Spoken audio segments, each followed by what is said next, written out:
tonight. In all the darkness, it's kind of hard to see the light. We need more people with compassionate and fewer commandos.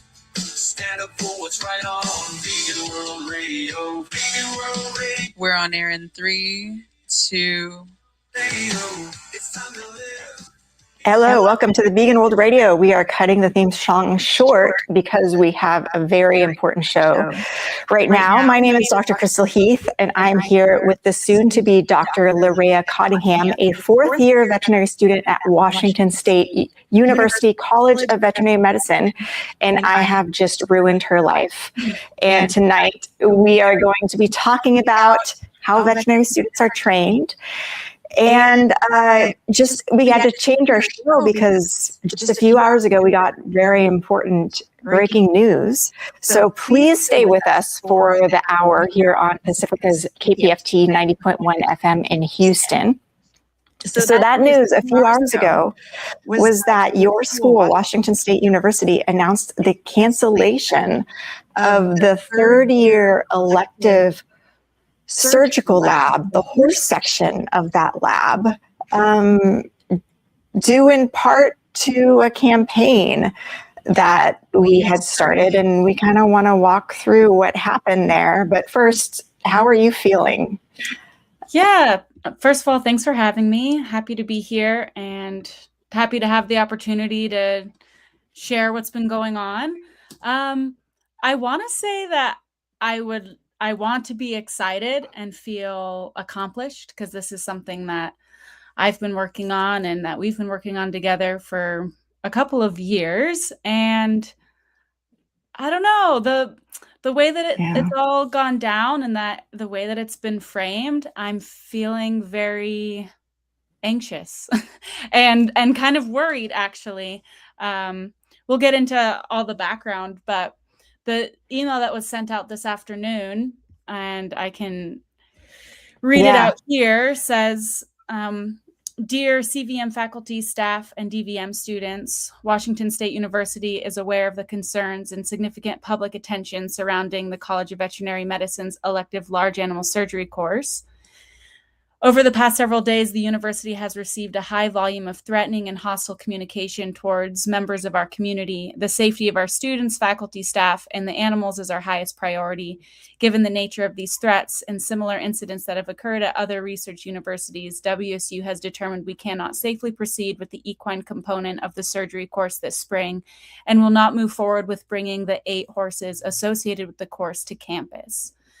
And she goes on to talk about that students are going to receive full credit for the course, and, defending their animal welfare programs and their compliance with USDA and AVMA guidelines, and, other things like that. But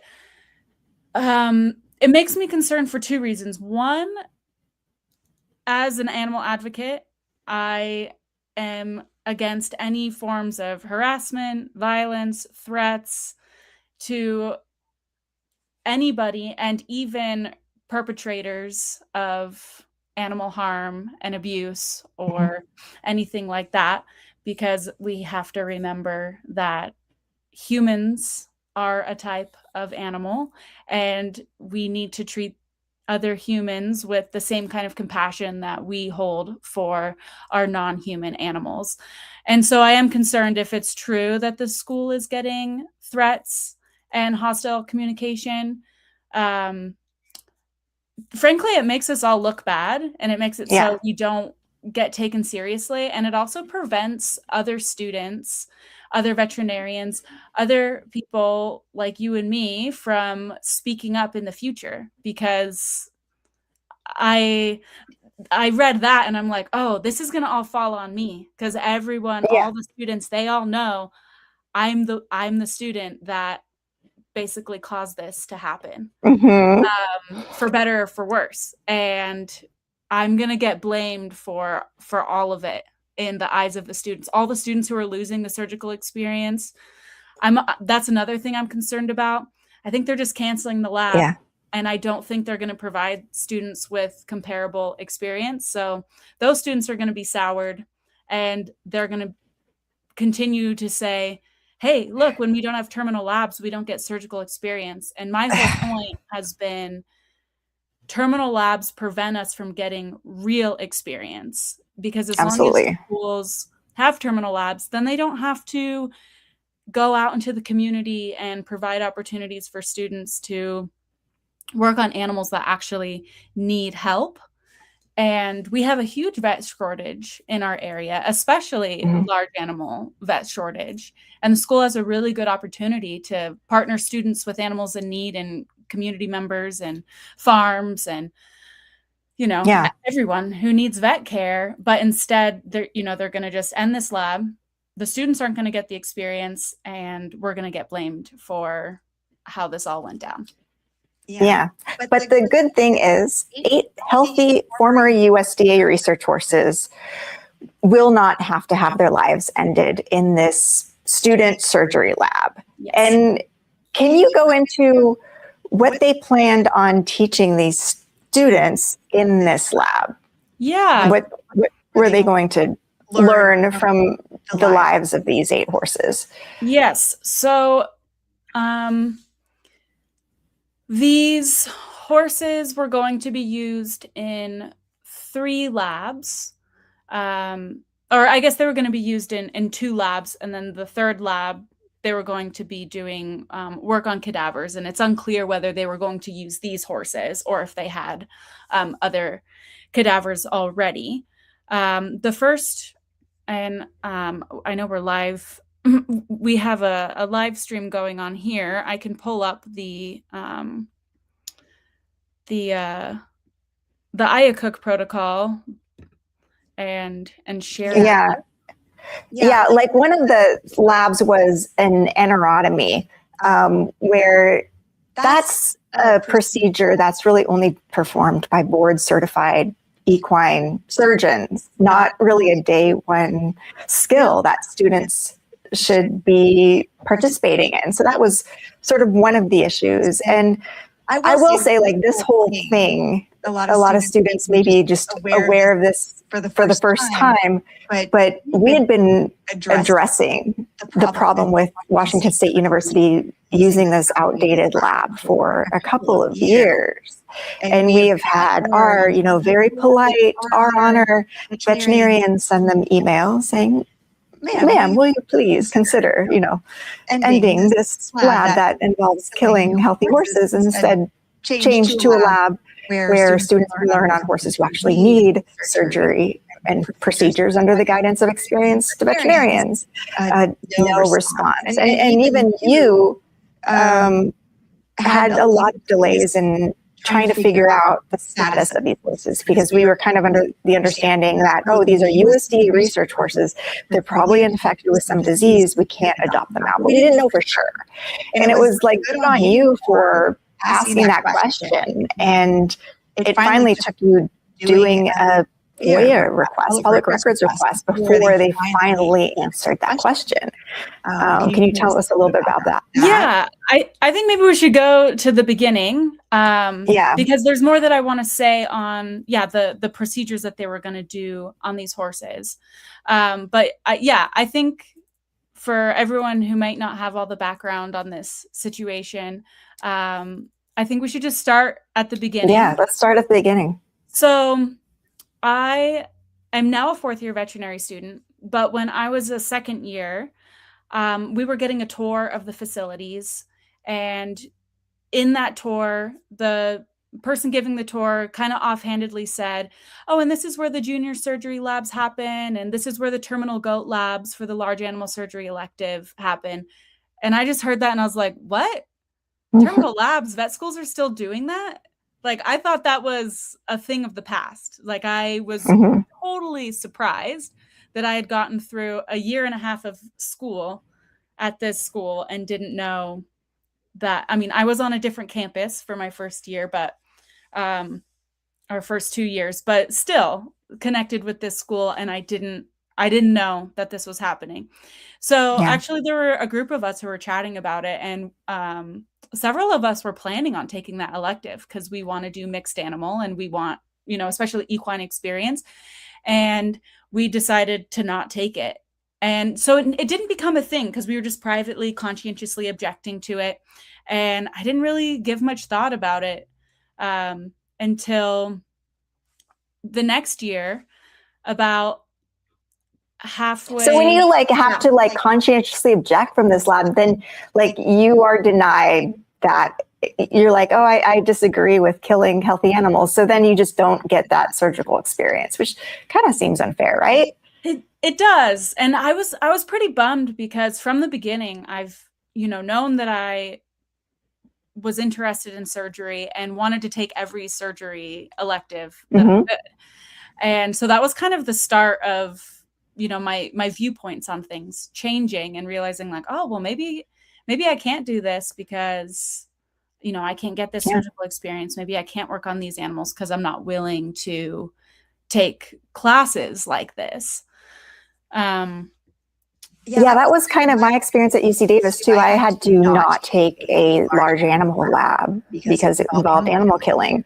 And so then that means, oh, I'm probably not going to be a zoo vet or, have large animal expertise, which now that's what they always throw in my face when I advocate for farmed animals. It's like, oh, you're not a farmed animal vet. Well, I am the #1 farmed animal vet on X, according to Grok. But, it's true. I'm not your classic farmed animal veterinarian, though I do see farmed animals. Yeah. But yeah. Yeah, I mean, it's actually pretty interesting. I was having a conversation with an older vet who runs a mixed animal practice. And he was teaching me how to do horse castrations the other day. And we did 3 of them together. And nice. And I add that just to be like, I have found other ways to get this experience. But he was asking me like what my equine experience was and, what my plans after school is. And I told him that I started off like being all gung ho about equine and large animal because, I wanted to be able to advocate for these animals. But then when I got to vet school, I kind of realized it was a little cliquey and that I didn't really fit the mold. And so I felt socially discouraged by my peers, but then also by the faculty from continuing down that path. And but you know what's funny? He told me he felt the same way, and he grew up kind of like a more cowboy horse lifestyle, and now he runs a mixed animal clinic. And he said, 30 years ago he felt this way. Yeah. And like an outsider, even though it's super weird. He's like, horses are my life. They were my life. And he's like, you can totally do it. And now I am. My first job out of vet school, it's 50% equine, 50% zoo exotics. So you can get this experience and then still end up in these places that we're kind of discouraged from because of our ethical beliefs. Yeah, it's weird. I felt the same way. Lifelong horse girl, yet vet school horse experience, I felt like I didn't belong. And there was always this myth. Oh, Sea Barn, which is the large animal area of the vet school, they're so cool and relaxed and they're wearing jeans and all this stuff. And the small animal people, they're so uptight and it's so, and I'm like, I am getting the exact opposite feeling. I'm like, my small animal people, they care about animals. I feel comfortable here. And the large animal Sea Barn, they're making me feel very unwelcome, very uncomfortable, very much like I don't belong. So that's how they kind of get you, I think. If you're not just down with anything, or if you voice concerns, this is what happens. And I also want to go back to the dean's email of what she said, about the threats and the violence. So I have been threatened and harassed by both veterinarians and animal rights activists. And it always, to me, hurt way more to be attacked by my colleagues, fellow veterinarians. I'm kicked out of Facebook groups, accused of being violent. And even right now, what's happening on my social media is everybody's responding to the dean's message and accusing me of being part of that violence. And that's what my colleagues do. And now I'm kind of like, I have an unearned reputation as being some kind of menace to society, which maybe is something I should play up to my advantage, but I don't know how to do that. And there's no evidence of me encouraging violence. Our honor's mission is all about nonviolence and respect for everybody. And we've seen how violence and threats and bullying and retaliation is always used more successfully by those with a big microphone and those in power than those without power. So as long as we pretend that retaliation, bullying, threats, and violence are a tactic that can be legitimately used, then we will always allow those with power to be able to wield that tool against those without power. So that's why I fundamentally disagree with bullying, retaliation, ostracization, all of those things. Yeah. And I get the feeling like, and I've seen this PR tactic used before. And this tactic is, we need to spin the attention away from the horses who now have their lives spared back to the behavior and the tone of those people who were advocating for this, and make them appear as bad people. Do gooder derogation, classic. Like, we need to find something they did wrong and attack them. This is Darbo: deny, attack, reverse, victim, and offender. And this is what they are doing. And it's working. You know, as soon as I got that email, I had chills, and I was like, I'm scared for myself. Yeah. And then I was like, you know, of course I'm trying to empathize, and I'm like, oh, this must be how they feel, and like why they're ending the lab, and like, this is awful. Like, I don't want activists to be making people feel this way. But this is kind of how I've been made to feel from the very beginning. So, you know, I talked about in my second year, I at first I just conscientiously objected, and I just wanted to finish my year, get good grades. Because kind of like you said, there's this like, oh, if you can't cut it, there's this attitude of like, you know, if you can't hack it, you need to get out. So honestly, my first 2 years of vet school was just really focused on getting good grades, proving that like academically I was worthy being in vet school. And like, so that at least couldn't be weaponized against me to say, oh, well, maybe you're just not cut out to be here.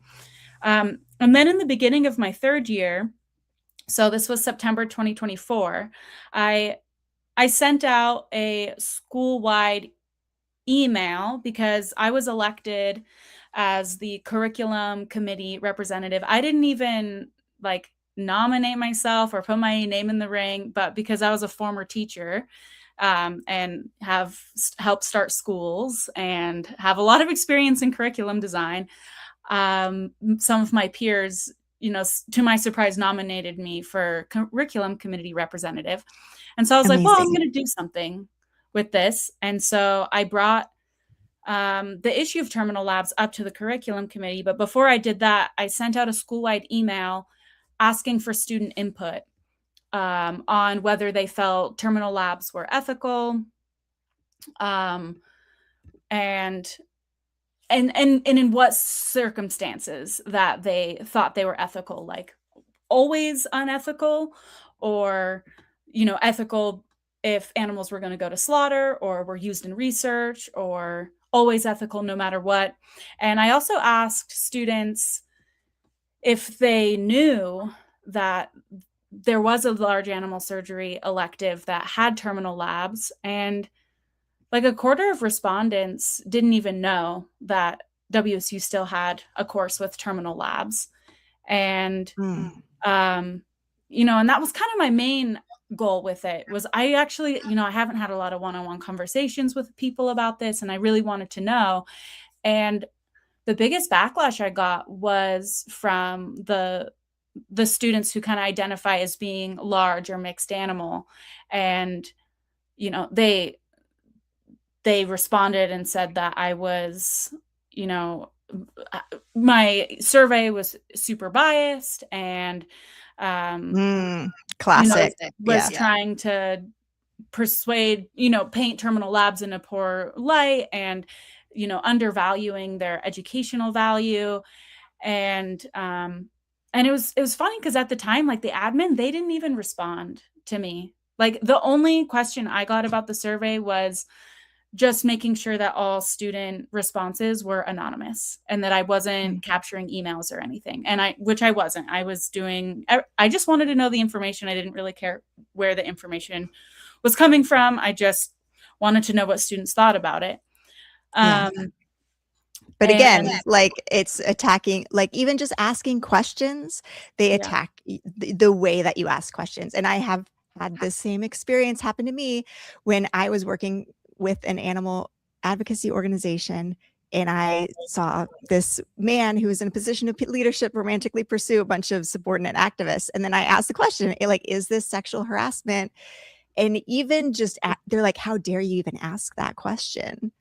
That's planting a seed in people's minds that he is a sexual harasser. So I can't even ask fellow colleagues and other attorneys if this is sexual harassment. That's crazy. How like that. And again, it's the second you get that should be a sign that there is a toxic situation here. Yeah. And so there was a couple of students who reached out to me individually, but then there was one student who like replied all, and just basically like being like, this is, like the survey is really biased, and all of these things, and like trying to really paint me in a bad light. And I've still never had a one-on-one conversation with that student. Like they've never approached me about it in person. And I have friends who've taken the lab who've been like really open about how useful it was to them. And it's possible to like have a nuanced relationships and conversations. So yeah, I don't know, for the rest of that semester, it basically was what it was. And I had sent the dean an email at that point, because I think it got passed up the chain, like, hey, this is going to be a concern. And her initial response was just reassuring me that the animals used in these labs were treated with like utmost respect and everything was done very humanely. And I didn't doubt that. I know that they're given pain meds and that they're kept in clean, dry stalls and all of that. And in the case of the goats, hanging out for a few weeks at WSU is probably a lot better than being killed in a slaughterhouse. And I don't discredit that or deny that. And I had a request to meet with her at that point, but there wasn't really any follow-up. So I it was kind of like gnawing at the back of my mind, but I had gotten so much blowback from that email. I could just tell that people were talking about me behind my back, and and that silences discourse. That makes you feel like I don't want to say anything. I don't want to talk. Yeah. And I'm a pretty like I'm willing to say these things, and like it made me like sit and think quietly for a while. And then I did, some other conversations I did talk with the school counselor, because I wanted to share with him some of the research about how, as veterinary students progress through their education, they tend to decrease levels of empathy, and how that can lead to moral distress, and some of the challenges with students being able to identify and cope with moral issues. And I brought up terminal labs as a really good example of how the education system currently in schools that use terminal labs can kind of degrade one's empathy and then cause moral distress. Because I was like, well, maybe we'll go like the softer angle instead of, the curriculum angle. And, that didn't really go anywhere. We had and this is like a known thing in just medical professions overall, is this idea that like we are morally vulnerable. There have been so many atrocities and bad things committed by veterinarians and human doctors, institutionalized crimes against our patients for a long time, and it might still be going on today, medical students are practicing pelvic exams on anesthetized women without their consent. There was just a law passed that they're not allowed to do that, but that was viewed as fine and good. The Willowbrook Institute, where institutionalized children were infected with hepatitis, the whistleblowers were viewed as these hippies, where the people who ran the Willowbrook, this disgusting place for institutionalized children that was just horrendous, bad welfare for these children, purposefully infecting these children with hepatitis, the heads of that institution were viewed as heroes and celebrated. And there are so many instances of that. And we've seen this throughout the veterinary profession too. We used to commonly practice multiple labs on animals, where we would anesthetize them multiple times, have students practice multiple surgeries on them, and then kill them after weeks and weeks of repeated anesthesia events. So yeah, this is just, and this just shows the barriers that exist to change, which you are personally experiencing. It's not just a like bureaucratic barrier. It's a psychological and cultural barrier. And it's so easy to paint somebody, especially a woman, as somebody who's like, don't trust her, she's not worth talking to. Like, just planting that seed in your colleague's head kind of makes you like, I don't want to become friends with her. Yeah. And that's that psychological social barrier to change that exists. And it's so hard. Most people don't want to challenge that because it is painful to experience that. And I've experienced it multiple times from animal advocates, from the veterinary profession, and now it's painful to watch you go through that, because I know how it feels. Yeah.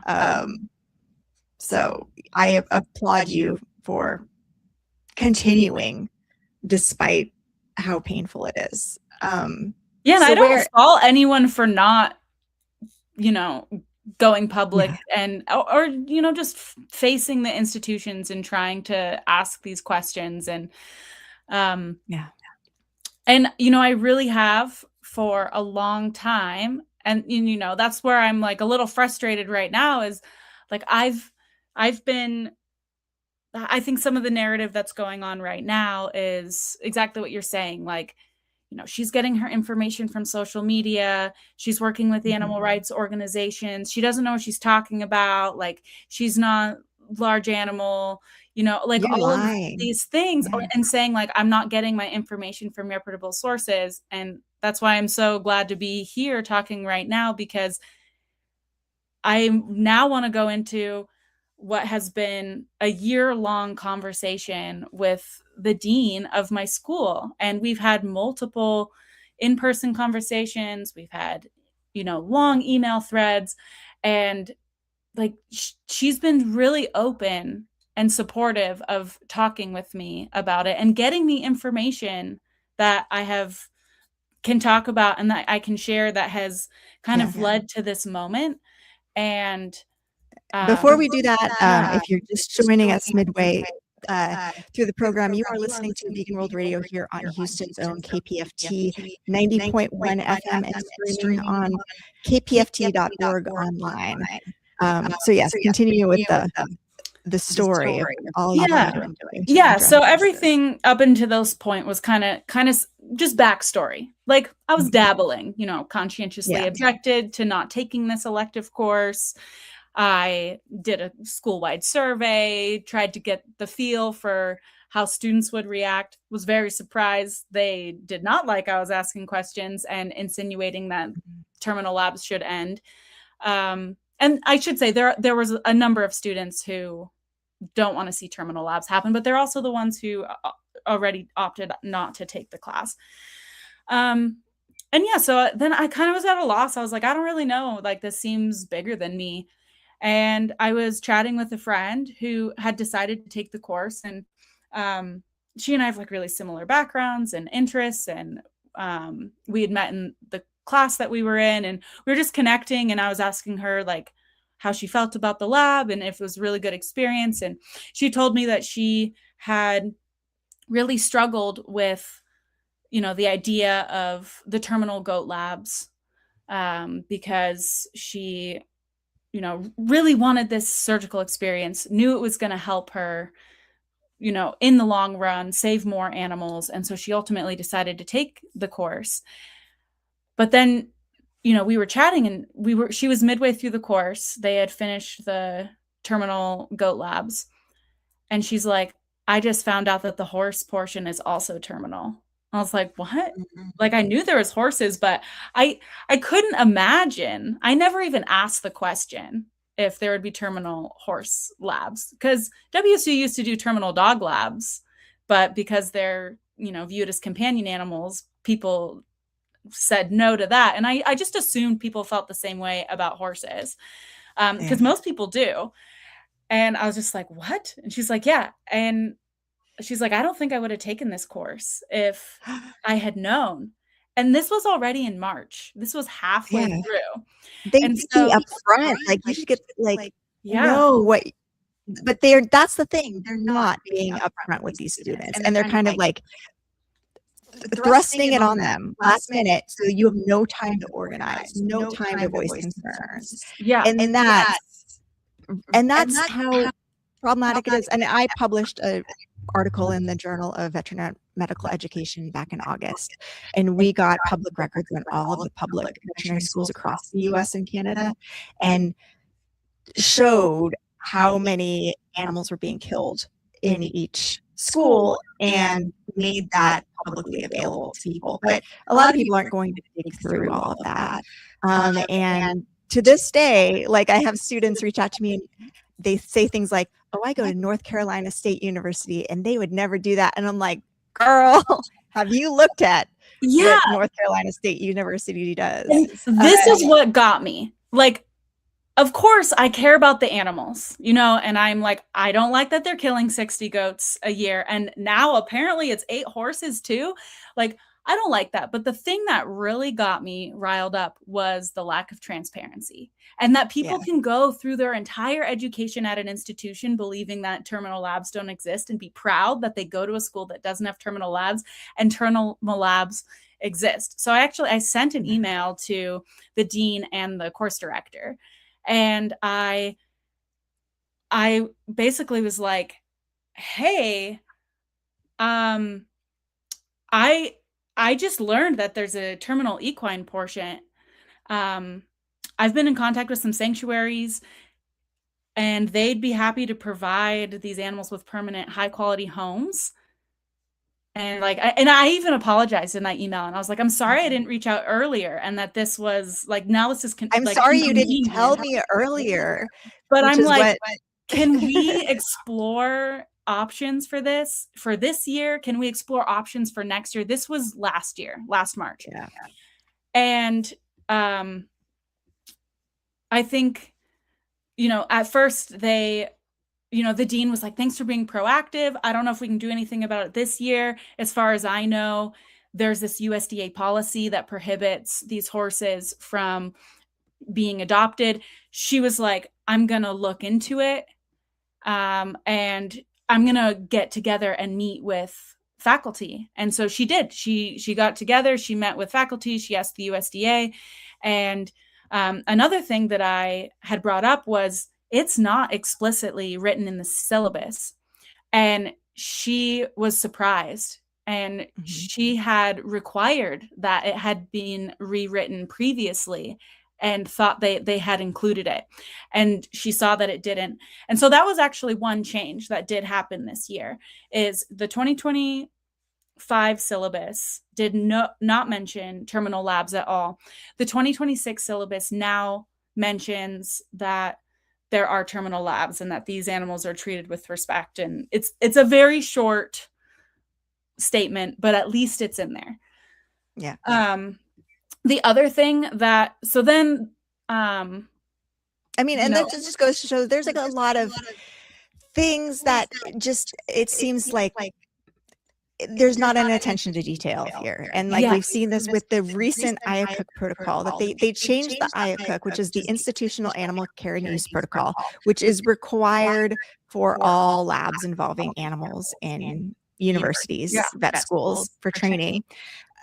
They had to change that. Yeah, and let me tell you why too, because so last year, I found out from my friend who was in the lab and I really tried to go to the source. I asked to have these meetings. At this point, I hadn't had an in-person meeting. And I, sorry, I kind of lost my train of thought for a second. So they told me that the syllabus would be changed for next year. And then I also was kind of chatting with the dean later on in the fall, actually, because, I was kind of frustrated that nothing really happened, that like the only thing that I got out of it was like a promise to change the syllabus next year. So I actually had submitted an op-ed to the Veterinary Information Network, and they did not end up wanting to pick up my op-ed, but instead they wrote a feature piece. And they interviewed me and other vet students at my school, and also different administrators. And they included my paper in it and came to a completely different conclusion than what my paper actually concluded. They're like, oh yeah, terminal labs are going away. And I'm like, no, my paper is showing it's actually continuing. But yeah, anyway, continue. So they wrote this paper, or this article.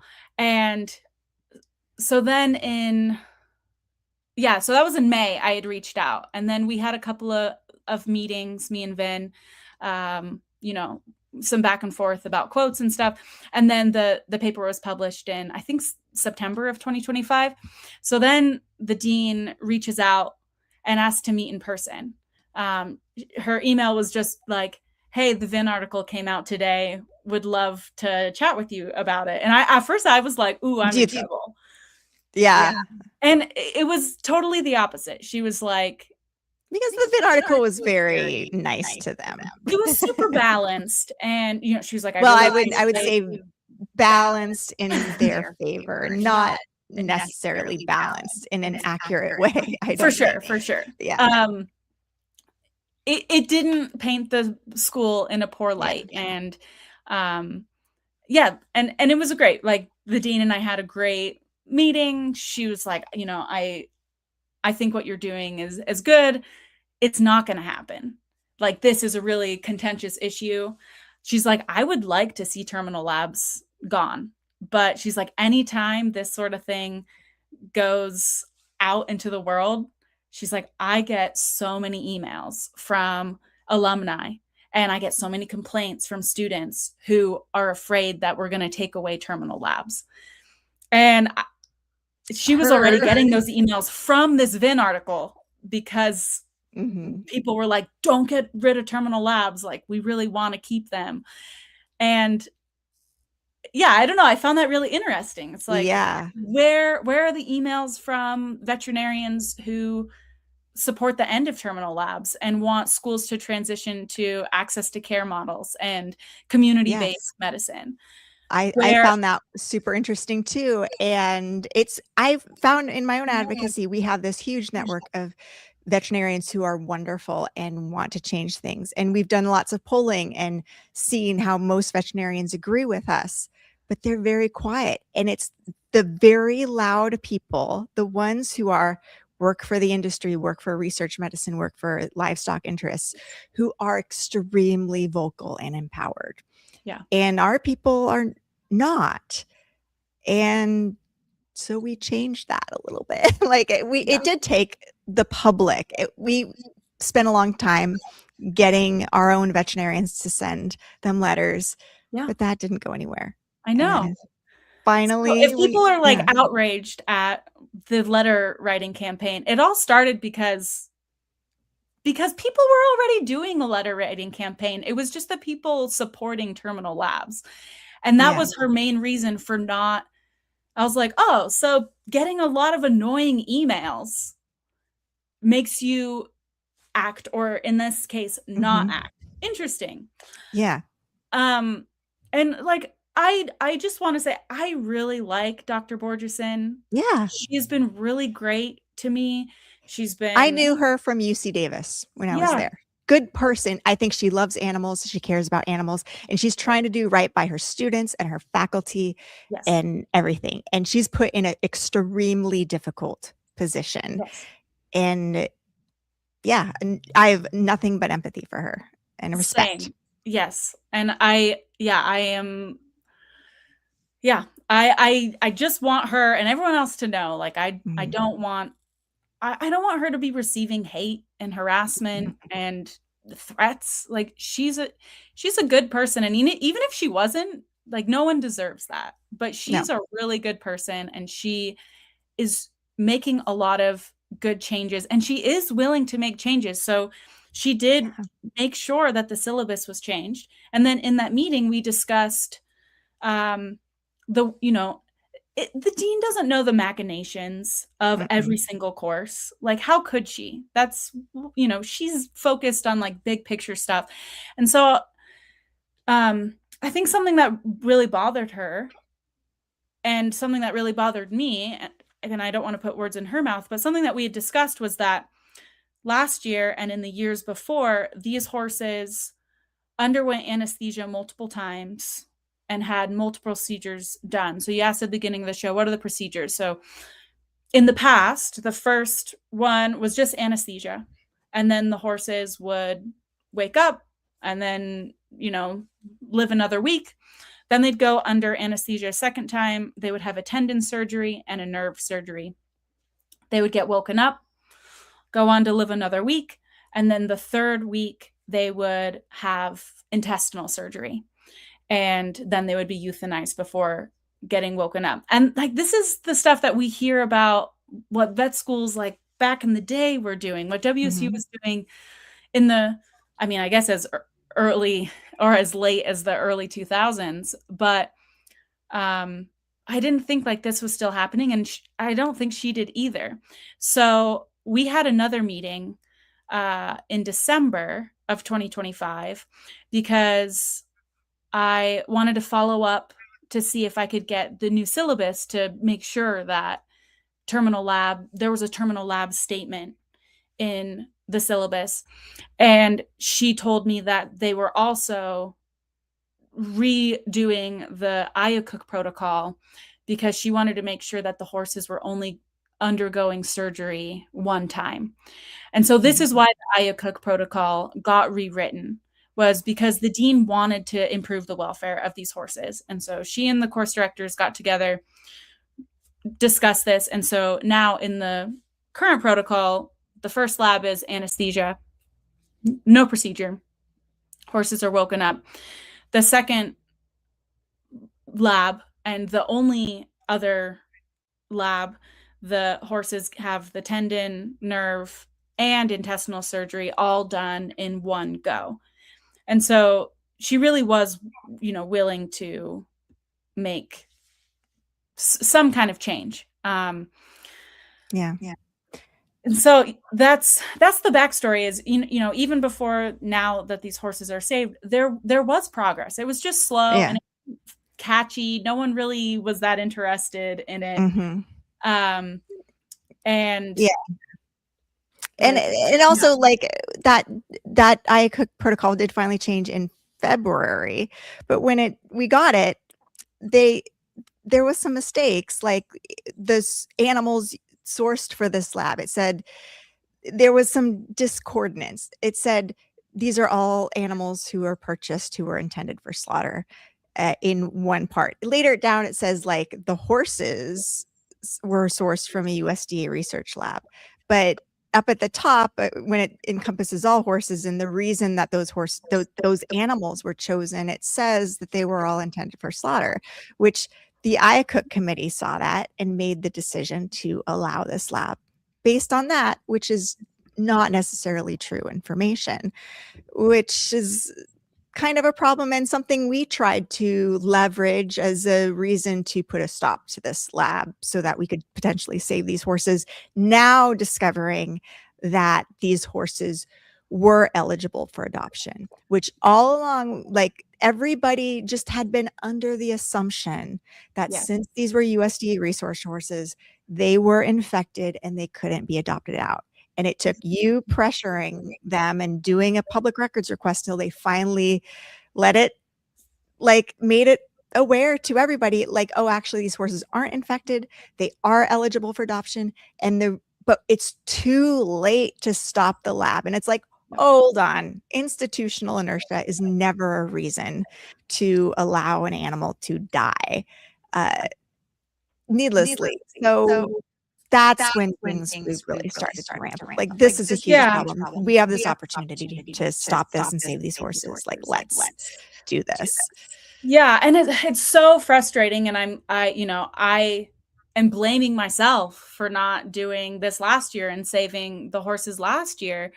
I mean, that's my job, for the record. I'm actually blaming myself for not doing that. But, yeah. It's, and in the whole time, and this is why it really does bum me out that, my colleagues and fellow students are saying that I'm spreading misinformation and that I'm getting this information from social media. And I'm getting this information, like, from our top official in the vet school. Mm-hmm. Like, who else am I supposed to get this information from? And so, and that's why we have to, like, I feel bad. I feel a little guilty putting out these emails and stuff, but these are public emails. We could get these emails through public records requests. But when you're calling a student a liar, that is damaging to your reputation. That's against the veterinary practice, like the ethics, veterinary medical ethics, to defame a colleague. So, hey, like, we got to set the record straight. This is factual information. Here are the screenshots. These horses can be saved. yeah, Like, let's not attack our colleagues. And you guys nitpick everything that we say as, like, not entirely accurate, but you don't do the same thing when it comes to those in power. And we need to be balanced in our adherence to, in our efforts to be accurate about everything, and not just cherry pick when somebody makes a mistake. And so you brought up the USDA policy.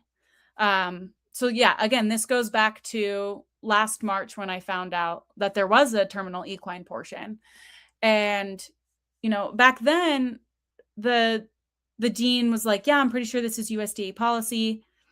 I'm going to investigate this. And then she did tell me, she's like, okay, yeah, these horses were used in infectious disease research. They can't be adopted. And so, I was like, bummer, but I don't want to make a big stink about this. I don't want this to be like a huge press thing if there was no chance of the horses being adopted anyway. So I'm going to at least, let's try to get the horses to have less anesthetic events. Let's make sure that it's transparent to the students what kind of thing they're getting involved in. So I kind of stopped focusing on the animals and really focused more on the pedagogy, the teaching side of things, and the institutional transparency side. But then it started to gnaw at me, and I was just like, I need some proof that this policy exists, and I just need to make sure. And so when I reached out in December of 2025 to ask about the syllabus and the curriculum changes, I was told again that the USDA prohibits the adoption of horses. And she actually told me that she thinks that they do this because, and I don't know if this was her own inference or if this was actually what she was told by the USDA officials, that it's because the USDA doesn't want the public to know that they're still testing on horses. Mm-hmm. And it totally would make sense that there's some policy like this so that it doesn't get out to the public. But I couldn't let it rest. And so I started looking into it and found that there is no USDA policy.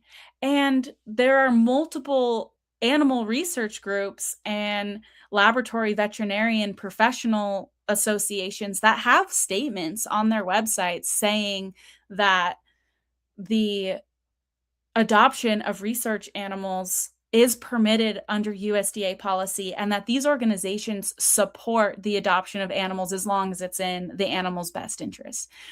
Nice. And that the only policy that prevents animals from being adopted out is if they pose a public health risk, either by, being like aggressive, maybe like a threat to human safety, or by carrying some sort of infectious disease. And so then I asked the dean, I asked the campus veterinarian, I asked the USDA folks at WSU, I asked them if they could tell me if these horses were infected or not, and that if they're not, they actually are eligible for adoption, and that we could actually adopt them out, because it seems like from the conversations between me and the dean, like we both want this to happen.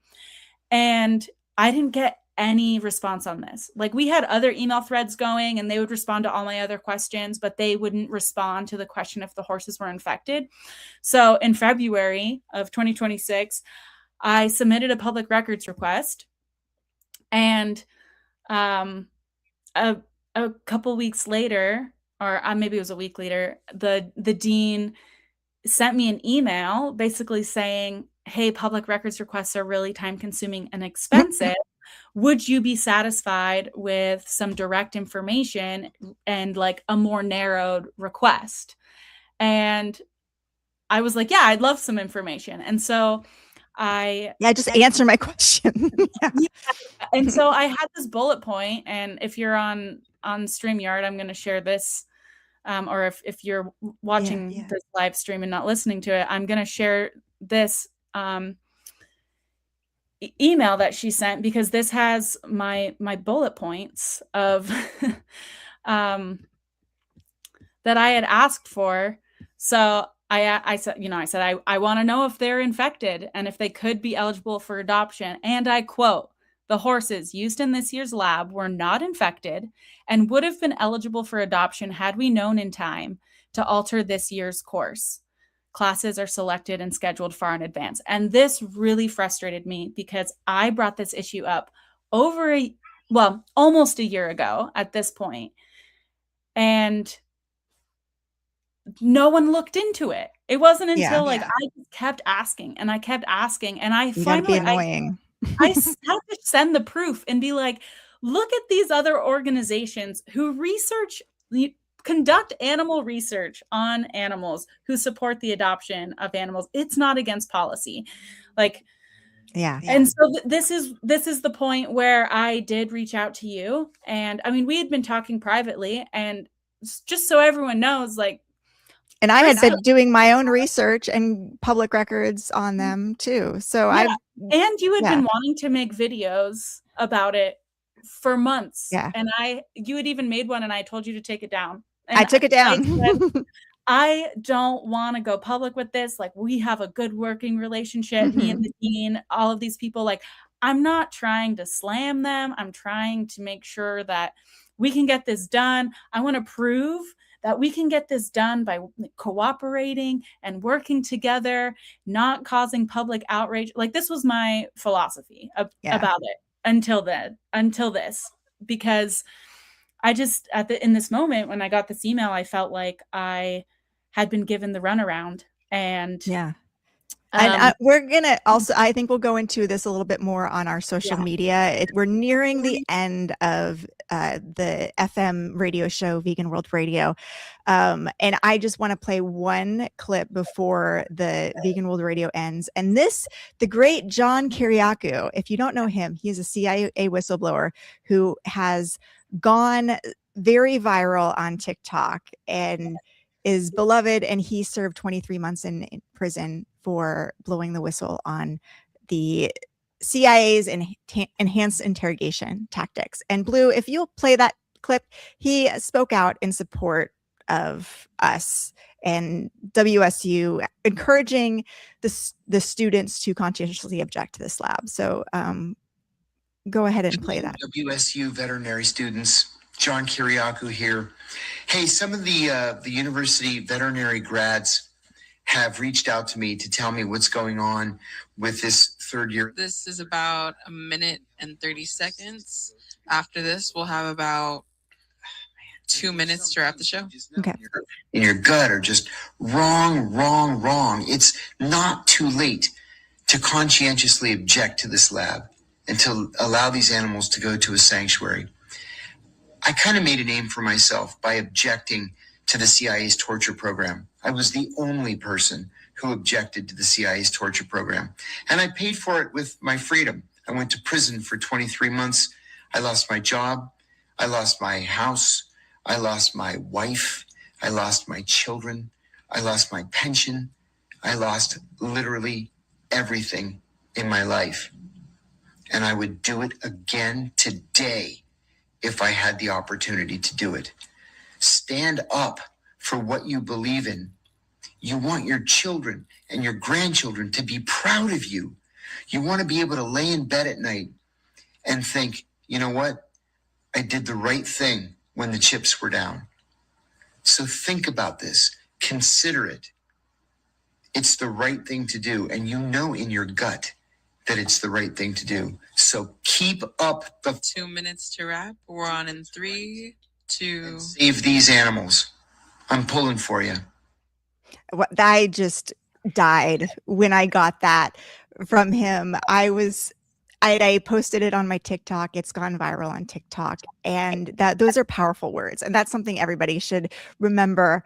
And thankfully now this lab is canceled. Unfortunately, it's being framed as a safety issue, and our work isn't over. We still have to make sure that these horses do go to a sanctuary. And I'm not sure exactly how logistically that's going to work out. I am down to drive a horse trailer up there, pick up the horses and drive them down to wherever sanctuary. Triple J Horse Haven in Apple Valley, California has agreed to take them. If I understand, I'm worried that this might turn into some sort of ego battle, and they're going to be like, no, we have a sanctuary of our own. We're going to send them to who knows. I don't want this to turn into an ego battle in any way. And whatever we have to do to make sure those horses go to safety, I will do.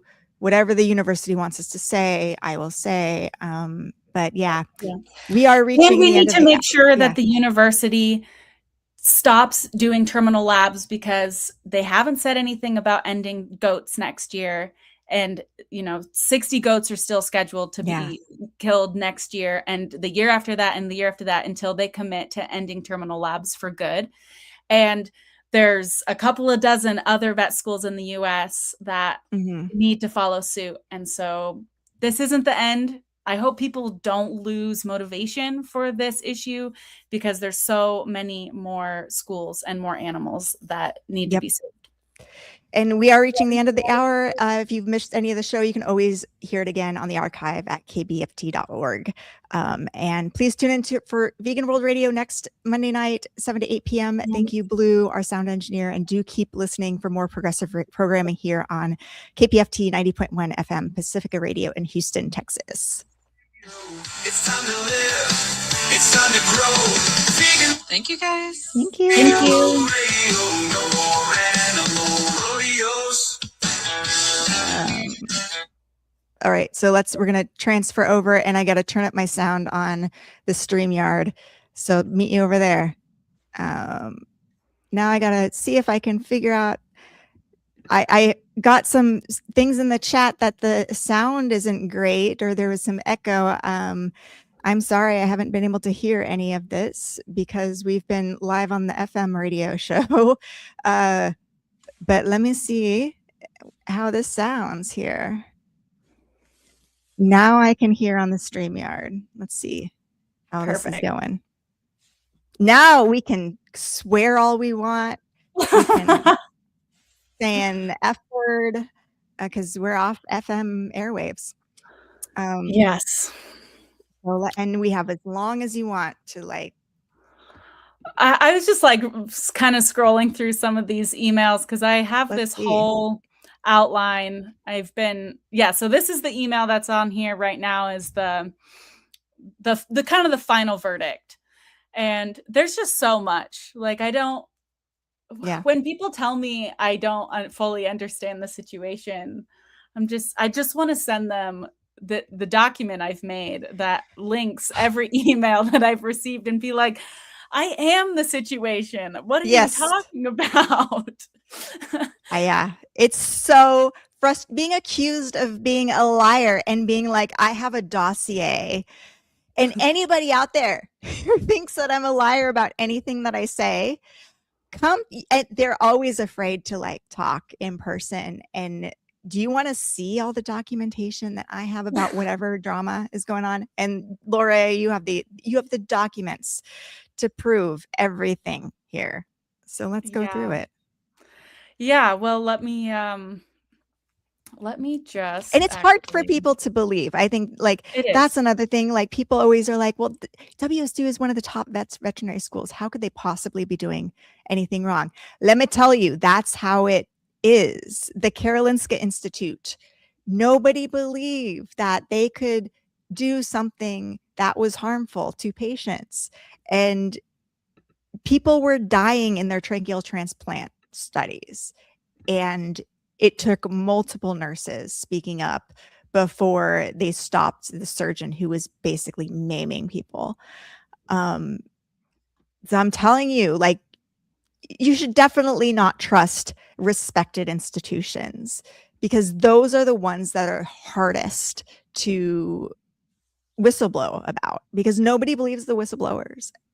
And everyone needs to read The Occasional Human Sacrifice by Carl Elliott.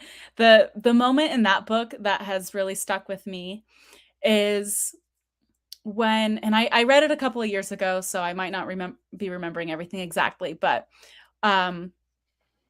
when he talked about how like the head or like one of the main researchers who was running the hepatitis studies on the children at Willowbrook, how he ended up getting some award from like, and basically became like this grantee from the American Pediatrics Association.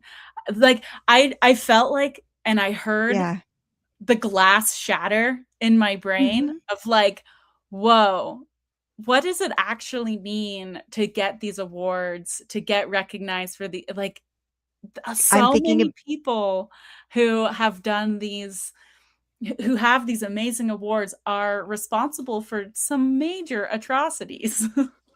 I'm thinking all of the AVMA Humane Award winners, the AVMA President's Award, going to a man who I have a dossier full of him saying the most homophobic, transphobic, racist things on his Facebook. And he got the AVMA's President's Award for bringing a diverse perspective to the veterinary profession. Of course, he was a white man whose diverse perspective was farmed animal stuff.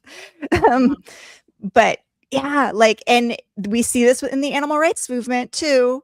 Hello, like, I can be vegan. What's your excuse? Always listen to whistleblowers. Why not listen to whistleblowers in the animal rights movement who are being deplatformed, who are being denied speaking engagements at AVMA conferences? Women who voice concerns about men in power. So when you say support whistleblowers in all of your spheres, do that. And who are the people in our movement who are getting the biggest awards? The ones who are also harming fellow activists the most too. So like, just recognize it in all of the spaces. It's not just, it's easy to see it when you're an outsider who's criticizing a thing. It's not easy to see it when you're on the inside and you respect the people. And it's hard. Like, this is your school. And it's hard for people. You're paying hundreds of thousands of dollars and you're like so proud. I go to WSU, this great school where Dolph Lundgren went. And it has this stain.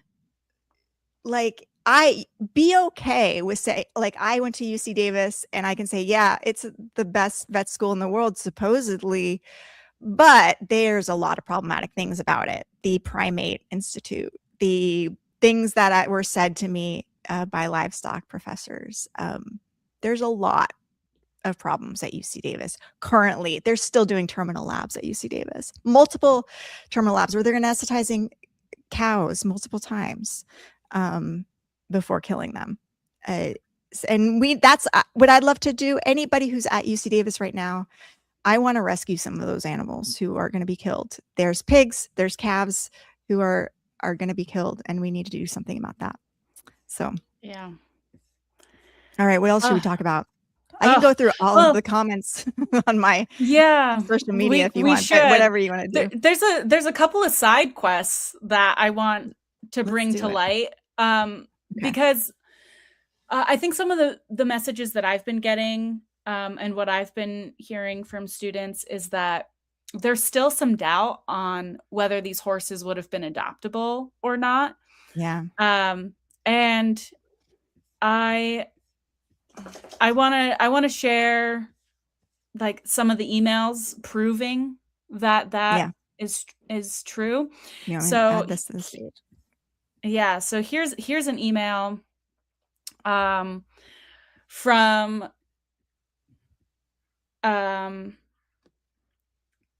here's an email from, I don't know who this person is, someone who,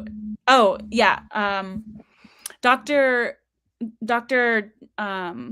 Chung, he works at WSU and is like one of the principal investigators at the USDA WSU research office. And so he said, "Dear Dory," and that's the dean, "we could not find USDA policy regulating adoption of horses or other farm animals. We also checked with 2 USDA personnels in ARS, Animal Research Service, and APHIS on this question. The only precaution we add is that these animals should not have active infectious diseases when adoption.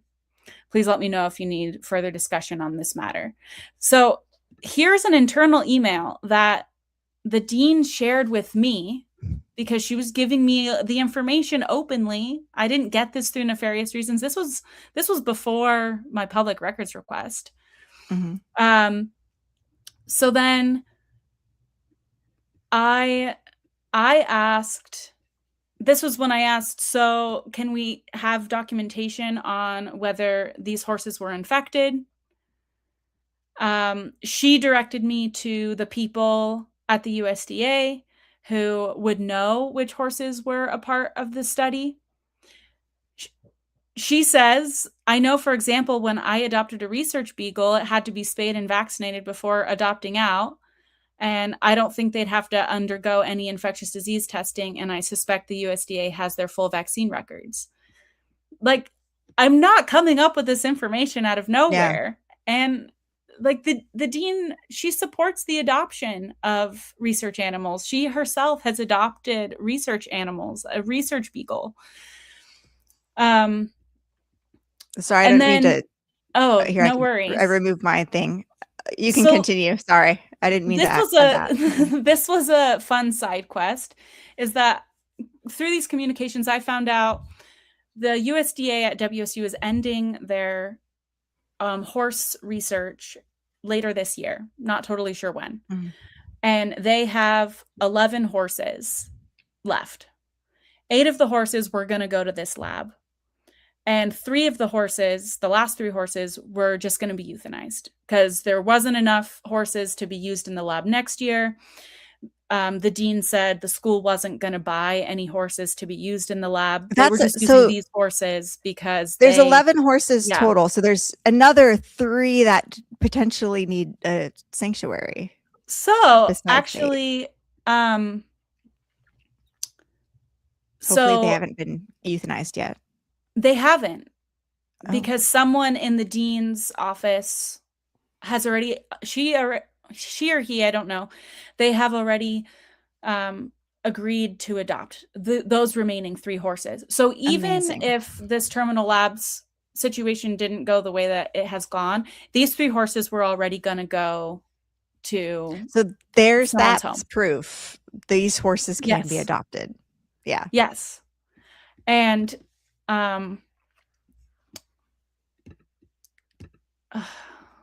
maybe it's I'm trying to find We this have a one. dossier, people. Like, don't question. There's so many documents here that we have.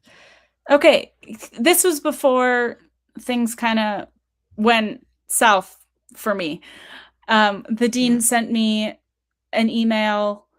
This was back in February. I wanted to let you know that the professors have decided to discontinue the equine labs for all the reasons we've discussed. So, because they're not really allowed to buy more horses.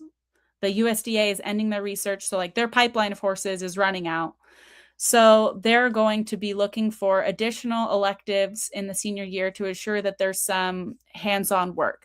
And this is something that I want to reassure students, because I know students are going to be really, really mad that they are not getting this experience, and they're going to feel really shortchanged. And they are going to be shortchanged this year, because I'm sure these opportunities haven't been put in place yet. But this is proof that they were already starting to look into this for next year. And they want to start revamping some of the fourth year as well, so that they can get more hands-on experience. And this is where she reiterates that a woman in the dean's office will be first in line to adopt those 3 horses that aren't going to be used in the labs. Amazing.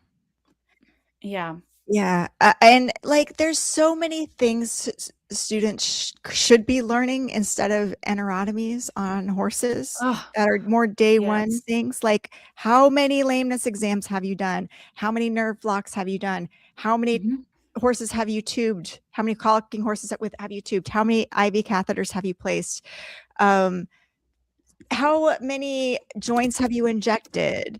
Like, there's just so many things. Like, how many abscesses have you scooped out? How many hooves have you tested? How many shoes have you pulled? How many teeth have you floated? These are all like those day one skills that somebody should have who is a horsey person. So yeah, and the AEP has their list of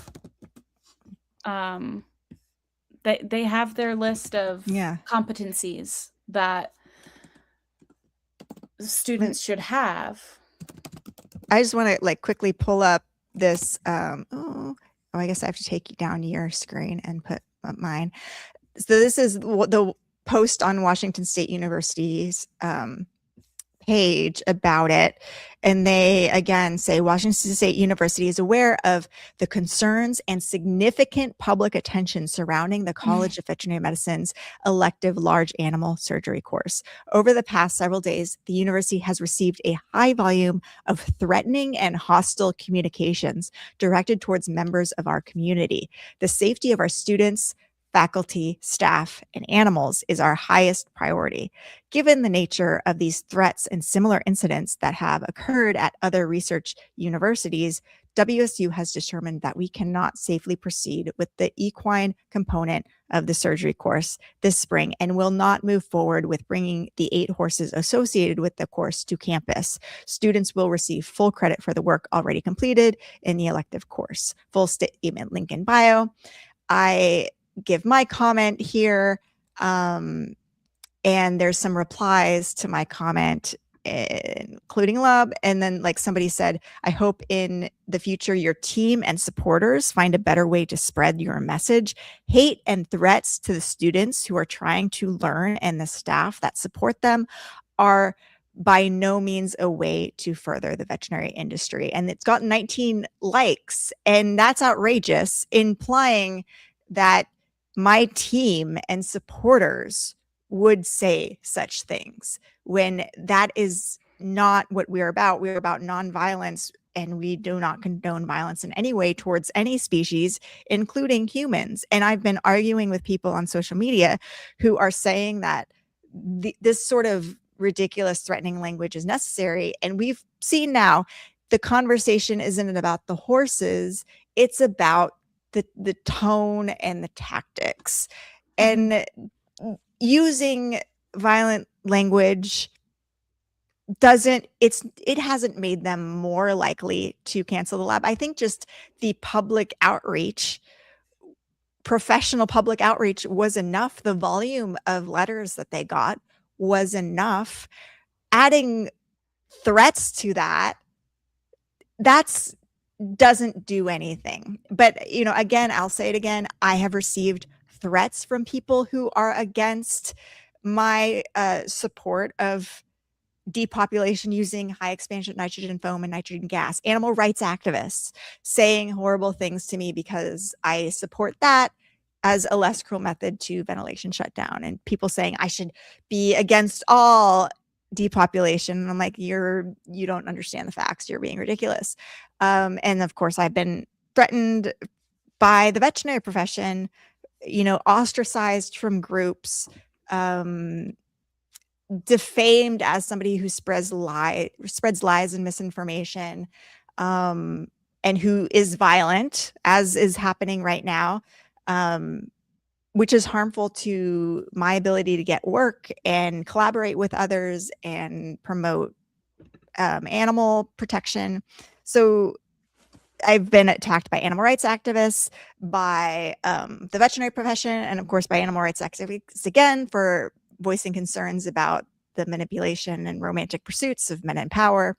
So yeah, that's what's going on there. Beagle Freedom also made a comment.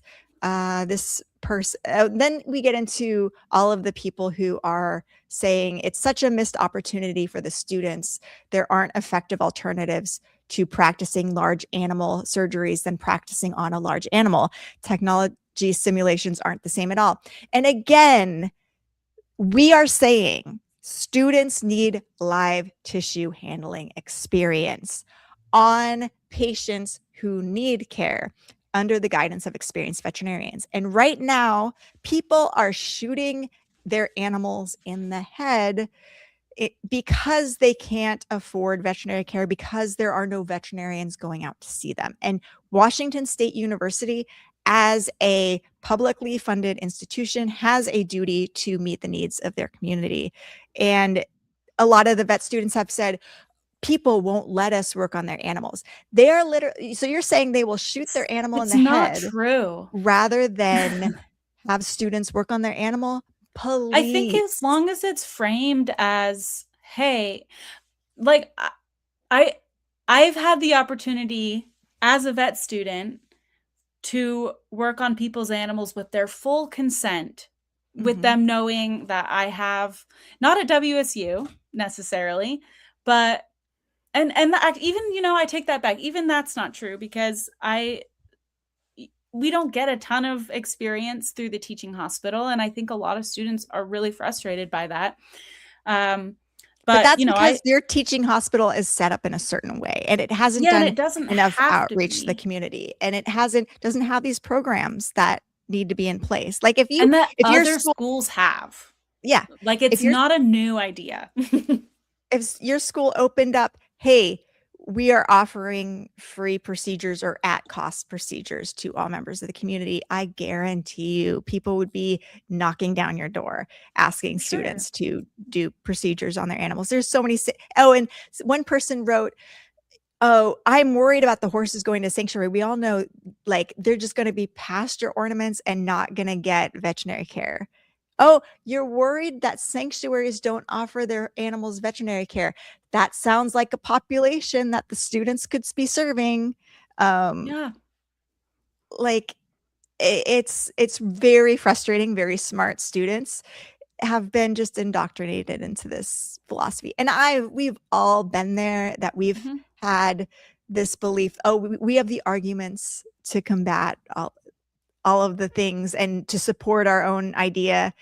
Until you really engage with people on the other side, you're not challenging your ideas, your existing ideas. And I'm so glad that this has given the opportunity to put this on stage, because before, students weren't really engaging with this. They were in their own little bubble. They believed what they believed, and they weren't challenged on their belief.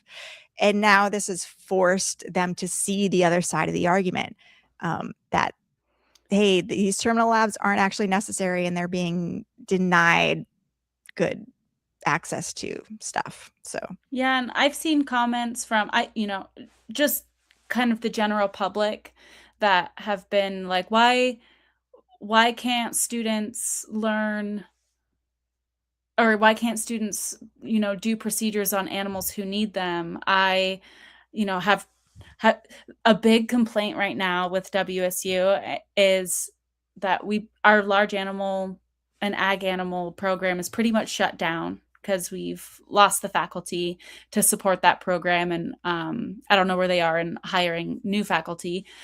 But like, I saw a comment where someone had said, I tried to get my animals to go to WSU, and like talking about their large animals. I don't know exactly what species, but like they were denied access to care, and they were frustrated because they wanted care. They would have been happy for students to provide the care.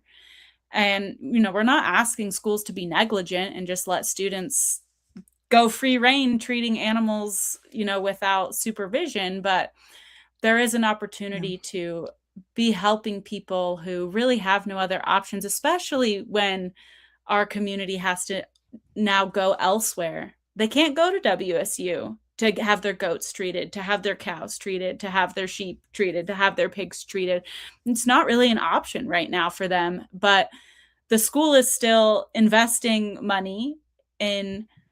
I was told by one, and I don't have in an email, and I don't have the numbers for, but I was told by a faculty member who I was chatting with, who knows a bit about the lab, and said, yeah, this lab is pretty expensive. It's one of the more expensive electives to run because you have to buy the animals, you have to house the animals, you have to feed them. It's a whole thing. It's like, wow, we could probably be spending this money trying to create some of these programs.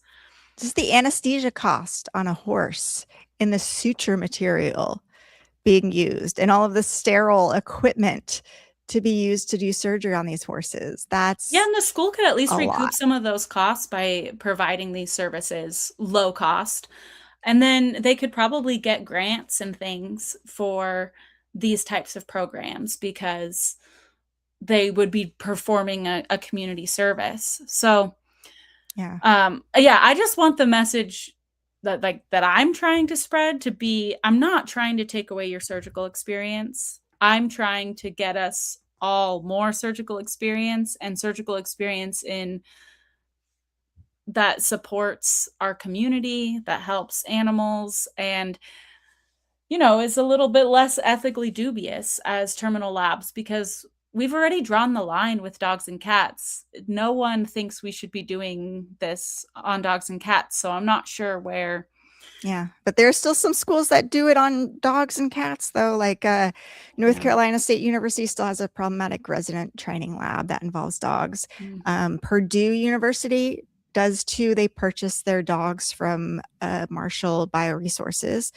And Montreal, University of Montreal does as well. And a lot of the, what's it called? Oh God, I'm blanking on but the common wet labs that veterinarians do for CE courses in dentistry. If you ever do one of these wet labs and it's a young beagle, those beagles come from Marshall Farms. And you should be demanding that they change the way that they source their animals. I'm just going on Beagle Freedom Project. Beagle Freedom Project has 1 million followers. And I think this was one of the huge reasons why they got such an outpouring of letters, was because of their posts and campaign here. But there's a lot of things. I went on there and I was replying, and I guess Beagle Freedom Project has what's it called? A filter where they don't allow for links, and all of my stuff includes links. So they had to go back and allow some of my posts to be seen. But a lot of people are like, post your sources. Don't send your 1 million followers after a public university unless you have proof that this is happening. Of course, Beagle Freedom Project is a legitimate organization. They are and they're run by attorneys. Like, they're not going to post something defamatory. unless they have proof of it. So, and you can guarantee, like, even PETA, they have a team of attorneys. The stuff that they post is accurate. It might not be framed in a way that you like, but it is there. It all has some proof behind it. Yeah, and I want to remind people that, it might be costly and very time consuming, and it might take a long time to get the information, but all this information is public record because WSU and all of the other universities that we were talking about, except for the private ones, they are public institutions. And so you can get these emails, they might be redacted so they don't have my name or other students' names or, trying to protect people, but nothing that I've shared is a secret that shouldn't be shared. Everything that I've shared, the emails that I've shared, I have only shared things that could be accessed that either have my name on them and I'm willingly sharing that information, or could be accessed through public record. I haven't shared the emails that I've gotten. I haven't publicly shared the emails from other students. I don't want we would never other do that. students' information out there. I haven't gotten the Discord. I haven't shared the Discord messages that where people are talking bad about me. I haven't shared those publicly. Like, I'm not trying to defend myself against these things. I'm not trying to, and I'm definitely not trying to attack any individual. If you have been listening for the last hour, like, I'm really defensive of the dean. I think that, I have a lot of empathy for the situation that she's been in. And part of the reason she's in this situation is because she's been so forthcoming and cooperative and, like, professional and willing to talk about this. And she really does care about animal welfare, and she really does care about the students and trying to make our curriculum better. And so that's why I just keep coming back to, I really hope that the school is blowing it out of proportion, that there's harassment and threats. I wouldn't put it past some people to be unthoughtful and send messages like that. And I just want to make it clear and reiterate that we are so against that, because we both know what it feels like to be retaliated against, to be called liars when we have all the evidence, to be said, you need to find the evidence. You don't know what you're talking about. And so frustrating. Like, you are the evidence. And so, I can't even after I enough. published my paper in the Journal of Veterinary Medical Education, people called my paper full of false information. And I'm like, take it up with the editors of the journal. What can I tell you? Like, this is peer reviewed, and it went through a huge peer review process, very in depth. So, like, it's so frustrating to see this. Here's one person says, well, medical research on live animals can be performed humanely or can be cruel. Vet schools do use animals for teaching veterinary curriculum, diseases, and injury research, the results of which we with pets all appreciate when our own animals are saved. I'd like to know where the Beagle Freedom Project would intend to hold 8 horses and 60 goats in a sanctuary. Well, we have one. To my knowledge, finding safe, lifelong sanctuary space for so many horses and goats is challenging. No, not really. But I mean, if this was done at scale, but like, since this is such a huge story, there's lots of sanctuaries who want to be a part of it and want to take these animals and who've reached out to us. So it's really not a problem to find.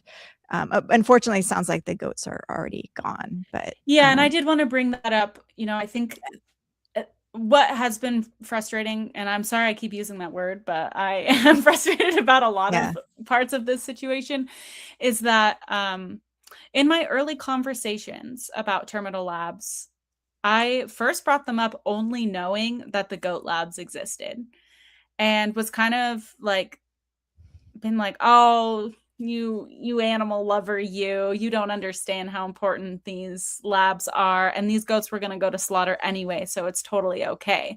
And it is an interesting, like, ethical question of well, these goats were going to go to slaughter, it probably is a nicer time for them to be at WSU for, the weeks before. But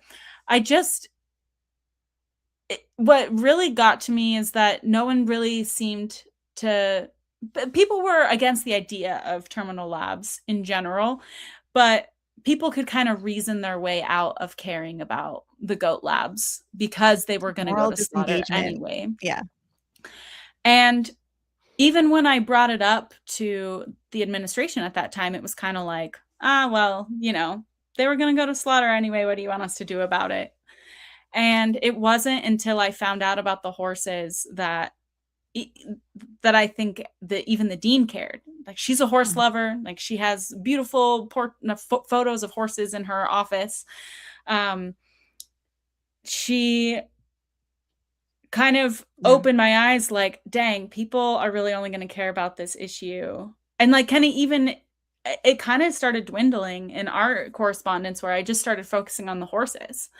And that's also what happened, like, on social media. It all became about the horses. And I just want to remind people, there were 60 goats, and they have all been used in the labs. The goat portion of the terminal labs has ended. Yeah. And the goats' lives has ended with them. And so we need to make sure that the school commits to not using goats in the future also, and not using any animals in terminal labs in the future. And it's frustrating that you only care about certain species. I don't get it. Yeah, it's weird too, because now, okay, even if they say those 60 goats, we won't do the goat lab either. Well, they're still goats being slaughtered. Like, yeah, but when you're a student and you have an animal that is your patient, now you're morally responsible for them. And if a goat who was intended for slaughter crossed my path, I'd be like, I want to make sure this goat gets to a sanctuary. Like, this goat has entered my sphere of concern. I have a moral responsibility to make sure that they're going to be okay. It's just like you are driving down the street and you see a dog run across the street, and you go, well, okay, now I got to stop and make sure that that dog's going to be okay. Sure, there's millions of dogs who are homeless and in streets everywhere, but now this dog in front of me is my responsibility. And you're putting students in that situation where, like, now this is their responsibility. They're either going to have to morally disengage from this, which is a harmful thing for them to experience. This causes moral distress. You're putting them in a position that is causing moral distress. Either they obey the institution, the hierarchy, and go along with the flow to gain the surgical experience, and they morally disengage to do that, or they're going to go through everything you're going through to try to save that goat who has entered their sphere. They're going to be a stronger person and a better person after it, but they're also their colleagues who do morally disengage they're going to suffer. Like, it causes a ripple effect, because your colleagues now are viewing you as a bad person through do-gooder derogation that is happening. That's harming their ability and how they view the world. They're not acting necessarily courageously because the institutional pressure and the culture says this incentivizes them to behave in a certain way. And so you're challenging that. And unless some will see the light and be like, oh, now I see what's happening here, and they'll join us, but others won't. And I want to extend love and empathy to them and hope that they see this harmful this harmful pattern, this culture, what medical culture is doing, how they're being manipulated and coerced into betraying their conscience, and get them to think about all of the ways that they're being manipulated.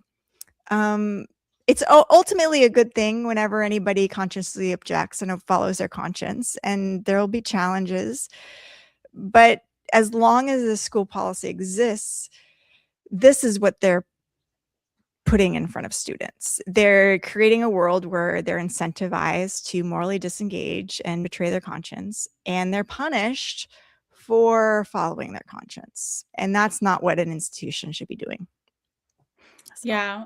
And, I haven't gotten in trouble. I haven't, I do want to say, like, I haven't faced like official retaliation from the school. Like, they haven't threatened to kick me out or anything like that. But it's the icing out is real. Yeah. There's just I can feel the knots in your stomach. I don't know, of having emails written about you by the dean. Like, yeah, and even she doesn't mention your name, but everybody knows who she's talking about. Yeah, and I've been mentioned twice. The first time was just so the third year students, class of 2027, knows about this. But I had asked the dean multiple times, like, hey, now that we know that the horses could have been adopted, and I have friends who have taken this course in the past, and they felt okay about the terminal labs because of, the reasoning that the goats would have gone to slaughter and that the horses were going to be euthanized anyway, because that's what they thought the USDA was requiring. It just seemed like a totally different choice that students had to make of, oh, actually, these horses don't have to be euthanized. And I felt like the school had a moral obligation to inform students that, and they didn't, not even to make a big deal about it, just to be like, hey, for full transparency's sake, we recently learned that these horses, we used to believe that they had to be euthanized because of USDA policy. We just learned that policy doesn't exist. And we just want you to know so you have all the information before going in. That was kind of all I was asking for. Mm-hmm. And again, it was one of those situations like when I was asking if the horses were infected, where that question just kept not getting answered. And so we would talk about something else in the email, some other point. And then I'd circle back and be like, but are you going to tell the students? Mm. And so, I gave it a few days. Mm-hmm. I remember telling you this and, being like, we'll just hang on. I'll give her till Monday. Okay. I'll give her till Tuesday to get back to me or to say something to the students. And then I ended up sending an email to the third year students. And if I could have only sent it to the students in the lab, I would have, but I didn't have that class list. So I sent it to the whole third year class because I had that class list. And I said in the email that and you can share this if you want, but I basically said that I am sharing some information that you have a right to know before participating in the upcoming equine labs.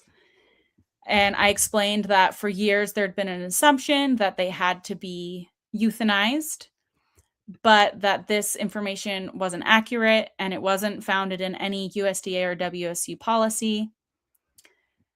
And I said the WSU administration, and I specifically didn't say the dean because I didn't want to throw her under the bus, because we had up until this point had a really good working relationship and I have a lot of respect for her. And so I said the WSU administration has confirmed in writing that they were not infected and would have been eligible for adoption.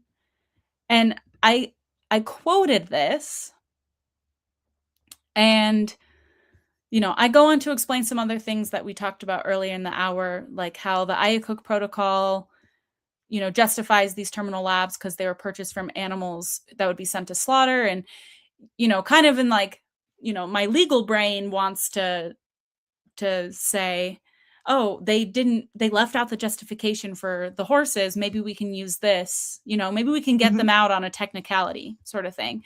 And we also discussed this with the Society of Veterinary Medical Ethics. Yeah. And this wasn't out of nowhere. A bunch of veterinarians chimed in and was like, oh, I looked at the IACA protocol and this is problematic, where they say these horses came from slaughter. And so this lab should absolutely be put on hold until they figure this out and get IACA to approve it again.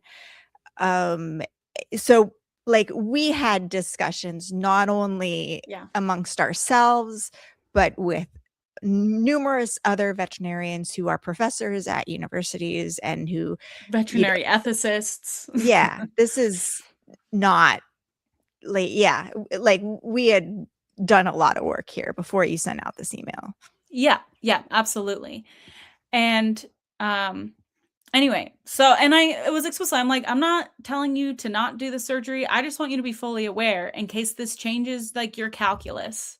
Because I was thinking about my friend who had confided in me and said that she wouldn't have taken the lab if she had known that there were horses in it. And I'm sure there are other students who feel that way. And there are students who only felt justified in doing it because of, these assumptions about euthanasia and slaughter. And so many colleagues who say I did terminal labs and I used to think it was important and necessary. And now I realize I was wrong. It wasn't. I did not learn anything from it. And it haunts me to this day that I participated in that. And it's like, you have to forgive yourself for doing things that you regret, because we can only act with the information that we have before us in our life experience. So, but try to be open-minded going forward and don't stick to justifying things when all of the evidence you learn after that shows you like it's not necessary. And I think we're really like, there are some vets who are like, I absolutely regret participating in terminal labs. I wish I was a conscientious objector. I knew it was wrong at the time and I just didn't have the guts to conscientiously object. And that makes me feel bad about myself. I mean, there's stuff that I've done in the first couple of years that I think back to my very first year. We had a large animal handling lab where we had sheep and we were like electroejaculating these rams. And it was like the beginning. And like I said earlier, I was really worried about just proving that to be taken seriously as you don't want to be some sissy vegan who is just queasy and wimpy and and so like I helped restrain these sheep, helped put them in the squeeze tip table, and I was like thinking about it and I was like trying to I was just like, man, because there were some classmates who were like, I don't want any part of this, and they just like stood in the back, and I kind of wanted to prove myself as like, I am mixed animal. I don't like the way these animals are being treated, but I want to prove that I can like participate in like these kinds of activities. And I totally regret it. I regret not speaking up then and raising concerns of like, I did not think that handling was compassionate or appropriate. And I had looked into some of the animal testing that goes on at Utah State University, because that's where I did my first 2 years of vet school. And I wish that back then I had said more and done more. And even with the horse labs, I wish that I had pushed the USDA policy issue last year, because maybe this whole thing wouldn't have blown up. And, we could have, like the dean said, done something about it had we known about it sooner. And it's like, I empathize with people who have my regret. UC Davis undergrad. I chopped off the tail of a sheep, a lamb, with a hot blade as part of one of my labs. And it was very much the same thing. It was like, I'm proving myself as a mixed animal person. I'm not some wimpy, like I wasn't vegan at the time, but you know, I was kind of more, I was vegetarian, and I did want to be like, kind of prove myself. And I regret that. I should have asked more, like, are these animals given any anesthesia or like any pain control? And there was another lab that I did that was, we had to do castrations and vasectomies on mice and then euthanize them afterwards. And I think this was like a mandatory class that I had to take in order to be accepted into vet school.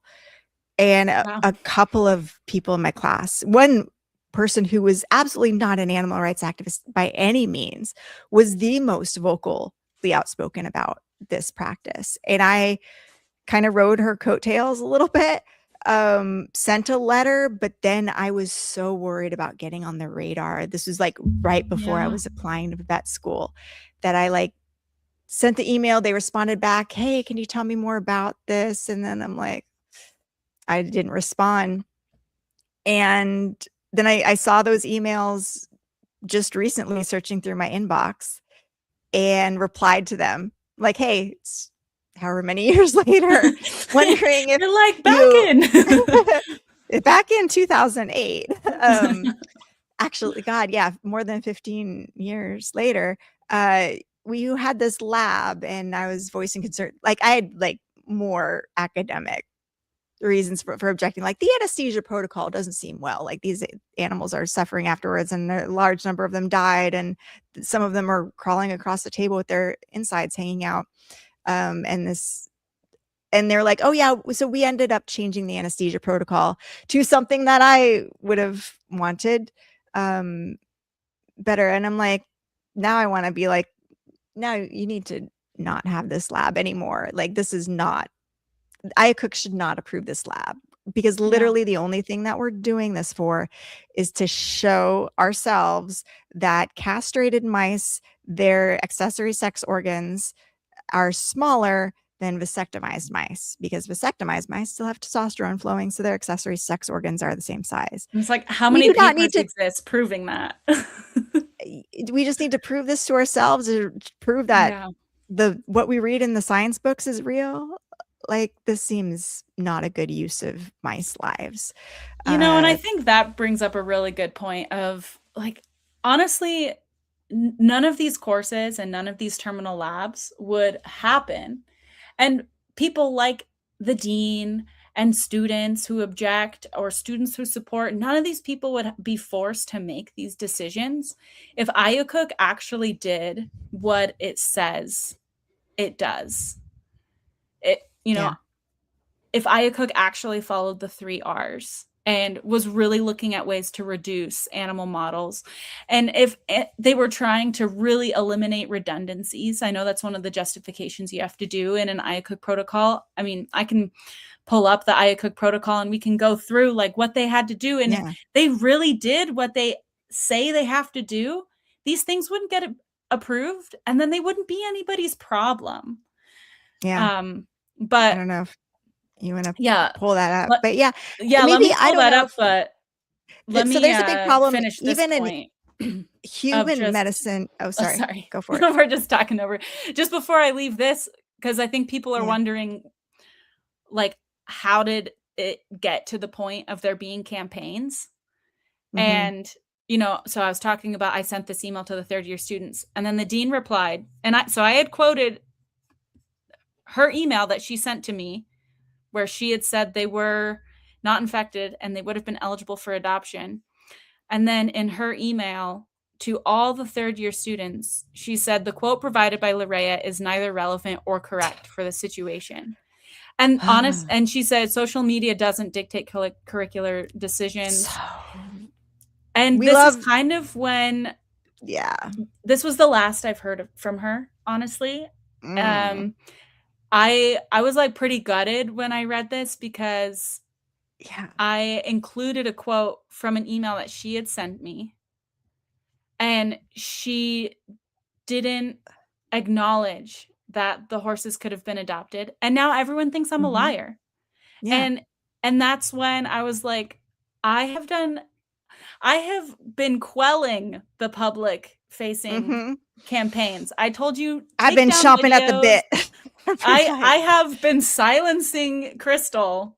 This is not my first rodeo. Lorea's got to learn her lesson. I have been, and I'm like, no, I'm going to do this the right way. You know, the way that all the people here tell you to do it. Go through the appropriate channels. Be professional, like show your evidence, be logical, be evidence-based. Don't rely on people's emotional feelings and reactions to things. And I really believed that, honestly, until this email was sent. I believed that was the way to go about change. Yeah. And I've always been such a pacifist, like just pretty quiet, by the book, kind of like, I'm just trying to make everyone happy and like be very you're like bridge the most across the aisle, and it just hurt, honestly, so you're much. just a rare person of like, you're the perfect person to do this because you're so balanced and grounded and empathetic and like studious and smart, and you don't come across as anybody who would be dishonest or overly emotional or anything like that.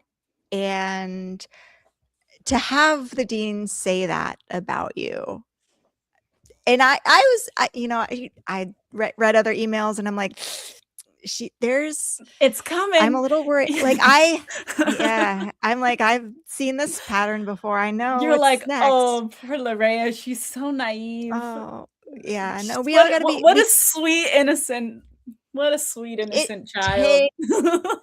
You have to be slapped in the face before you can believe that somebody you trust, like, and I honestly don't know if she even recognizes that this is not acting in good faith, or if she has her own circle of influence and is just, we've had our conversations. She has to answer to. And it's she decided that this is a good way to respond to this, and maybe it came out of a little bit of an emotion and feeling, who knows, attacked or whatever, little defensiveness. But again, we totally respect the dean, and we realized she was put in a hard position, but that was not good to do to your student, to like, and not empathizing with the social professional backlash she would face for having the dean say something like that about her. And you can say like, oh, well, you were added, you were the person who was being attacked. It wasn't like some fourth year student, like her other emails said. Like, and this wasn't to the whole school. This was to the entire class of 2027, the class below me. And I mean, she did, in another email, she did admit, there was an email that was sent out about, like, there's some animal rights organizations getting involved. Again, framing it as, well, and it was a veterinary issue. She got multiple emails from our honor veterinarians first. She knew that this was a veterinary thing, and then framed it as an animal rights thing once the animal rights and that's the thing, is like, no other groups got involved until that email, until she responded that way. And that's when I was like, I don't know what else to do. And I even had told her in the past. And I had told the dean in the past, like, I feel compelled to write an op-ed, and I just want you to know ahead of time. And she never said don't do it, or she never addressed it. And I never had an op-ed published about this because no one was really interested in the story. And I wasn't trying to write, probably because I wasn't trying to write it in a way to be super inflammatory.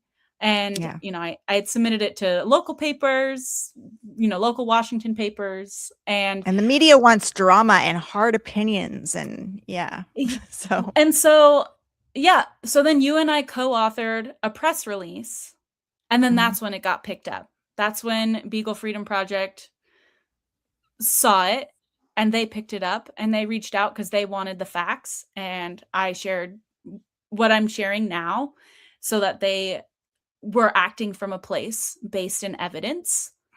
And they sent their posts, and then other organizations picked it up, and I can't control what other people are seeing and what other organizations are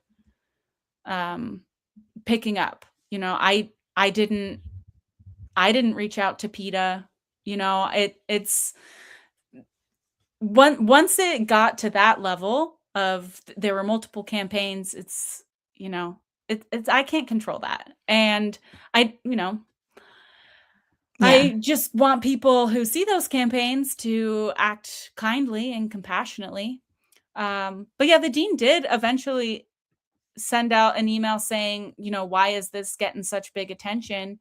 And she did say that it was because a fourth year student um, had basically made them realize that this USDA policy didn't exist. And so I appreciate that she kind of vindicated me a little bit, but yeah. Yeah. And I want to reach out to her. I don't know if I should, because I don't have an interest in like defending myself, but I just kind of want to be like, hey, I'm sorry this is like put you in a tough position. Like this isn't, we got an outcome that we want, but this isn't the way that I necessarily wanted it to go down. I wanted it to come from the school because they thought it was the right thing to do, not because they felt pressured to do it. Yeah. I don't know the right answer. I'd say just follow your conscience. And do what you think is right. So yeah, and I'm super thankful to the great work of the Beagle Freedom Project for amplifying this work. They do great work, and everybody should support them. And it's disappointing in that it's framed as this like animal rights thing. But again, it's just the thing. The veterinary profession needs to understand the role that these so-called animal rights groups play. And they are not groups that are I don't know. I don't even know what to say, but like, look at throughout history, look at all of the things that they've done, and they've always been on the right side of things. And veterinarians, we've always lagged behind, and we always sort of frame what these groups do as harming animal welfare. But like, what are your examples of that? You always kind of say that like, oh, if we do that, that's ultimately gonna harm animal welfare. And maybe there's some examples of like the no kill campaigns and stuff like that. And then it became about the metrics and of animal shelters, and more animals ended up languishing in cages, which obviously isn't good, and fewer animals got care and all of that. But and I think because the word sanctuary isn't a protected word, I think a lot of this would, if the word sanctuary had some like political or like legal meaning behind it, that would be helpful, because there are places that call themselves sanctuaries that are just glorified hoarding situations, or they're just saying sanctuary, but they're purchasing animals from auction and then exploiting them for profit. There's a lot of ways to use the word sanctuary. And what I hear in vet school all the time, I mean, I just heard an example of it today of, people bringing up an example of abuse that happened at a place that calls themselves a sanctuary, and using it to paint sanctuaries in a negative light.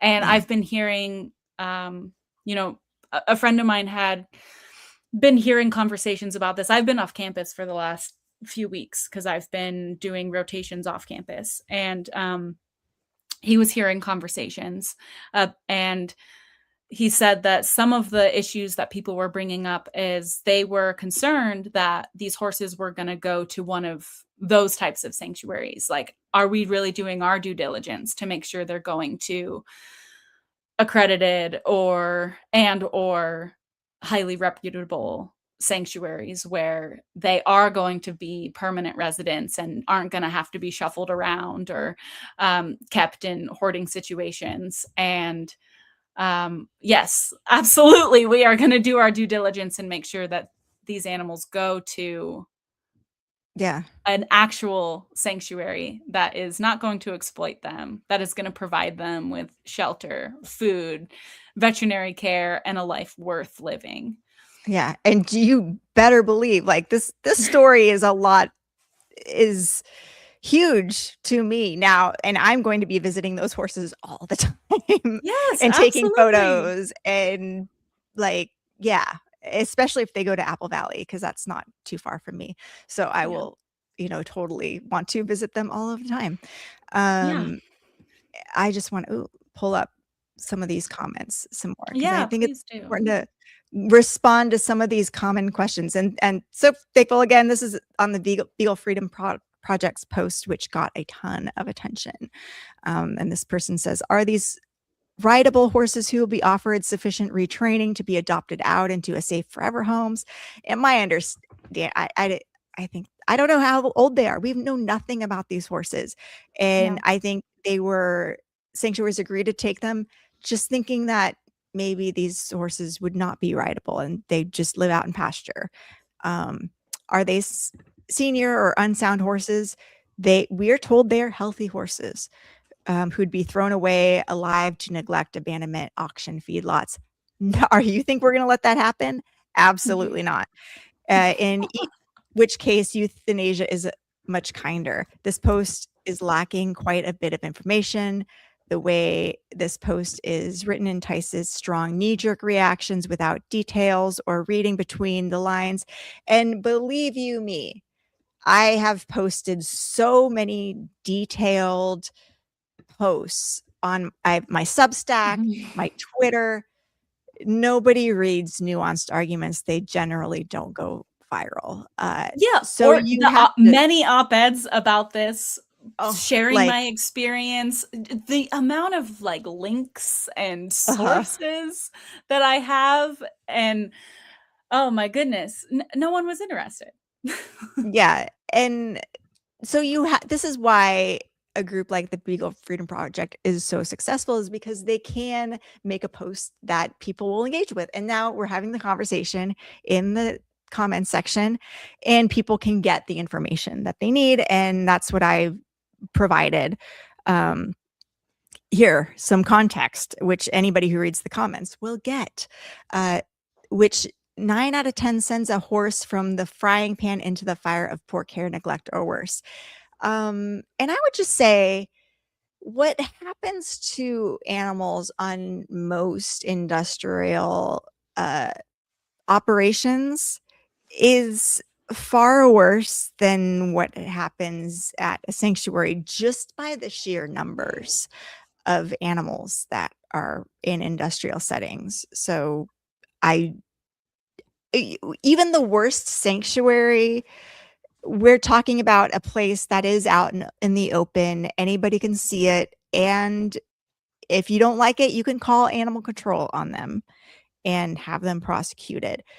You can't do that with most commercial industrial operations. Like I have seen, like I have documented dairies where there is rampant lame animals, animals who are malnourished, dairymen hitting the animals, poor hygiene, all of these things, carcasses laying out in violation of California laws. And I file complaints and nothing gets done, and they put up a privacy fence. And the fact that we're talking about all of the harms that sanctuaries cause and not, as a veterinary profession, addressing that is another example of how we nitpick any animal rights group that says maybe something a little bit inflammatory in tone, and we don't address the manipulation of commercial operations and the advertising and all of that stuff. So, and if you want to address, sanctuary and sheltering issues, you should check out my friend Lauren Cabrera's account, Boonie Flight Project, because she has a campaign going right now about. I don't know if we can show her stuff, but we should definitely highlight her work. Yeah, about trying to improve the lives of animals who are in shelter on Saipan, and she's trying to address some of the issues because the shelter there is overwhelmed and inundated with the number of animals that they are charged to care for, and that has led to some serious neglect issues. And so if you're really passionate about improving the lives of animals in sanctuaries and in shelters, you should check out her work, support her campaigns. We're not saying these issues don't happen, but just look around and you can get involved in so many projects like this. So here's Boonie Flight Project. I want to go to Saipan and help them out for sure. They're doing good work for the animals. So that fourth one, the Reform the Saipan Shelter System. Sign that petition. That's an example of this is so horrifying. Look at those sheltering that has sheltering gone wrong. And want to reiterate to not attack the people, because they are trying to do their best, but we should be funneling this type of outrage that people are experiencing and trying to defend terminal labs. If you want terminal labs to continue and you're really mad, and you want surgical experience, go volunteer somewhere like this, and you're going to get more experience than you could have ever gotten in a terminal lab. Yeah. Oh, it's so sad what's happening there. Yeah. So anyway, let's keep reading more comments. Okay. Let me remove that here for a second. Because people are concerned, so we might as well share the information, clarify things, because people are concerned that we haven't, been upfront or aren't clarifying or being detailed enough. Let me actually see if there's any new comments on the Washington Post thing, or the Washington State page. Let's see. Where can I find that? Hold on.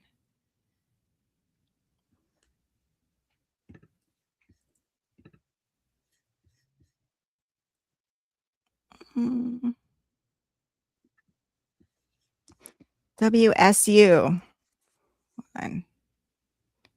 VetMed.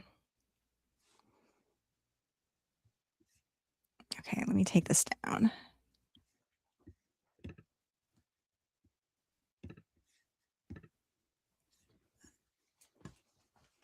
Sorry for the dead air. I can't talk and do things at the same time. I'm just taking a break from talking because I feel like I've just been rambling forever. And I just want to thank everyone who's watching. It means a lot, and I hope it helps get you the information that you're seeking. And really appreciate your support and interest in this topic. Maddie Fries has 23 likes on our comment, implying that I am spreading hate and violence.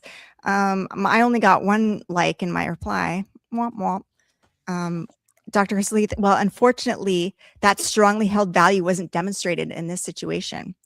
Okay, I don't know. I don't have control over. Okay, and here's the thing.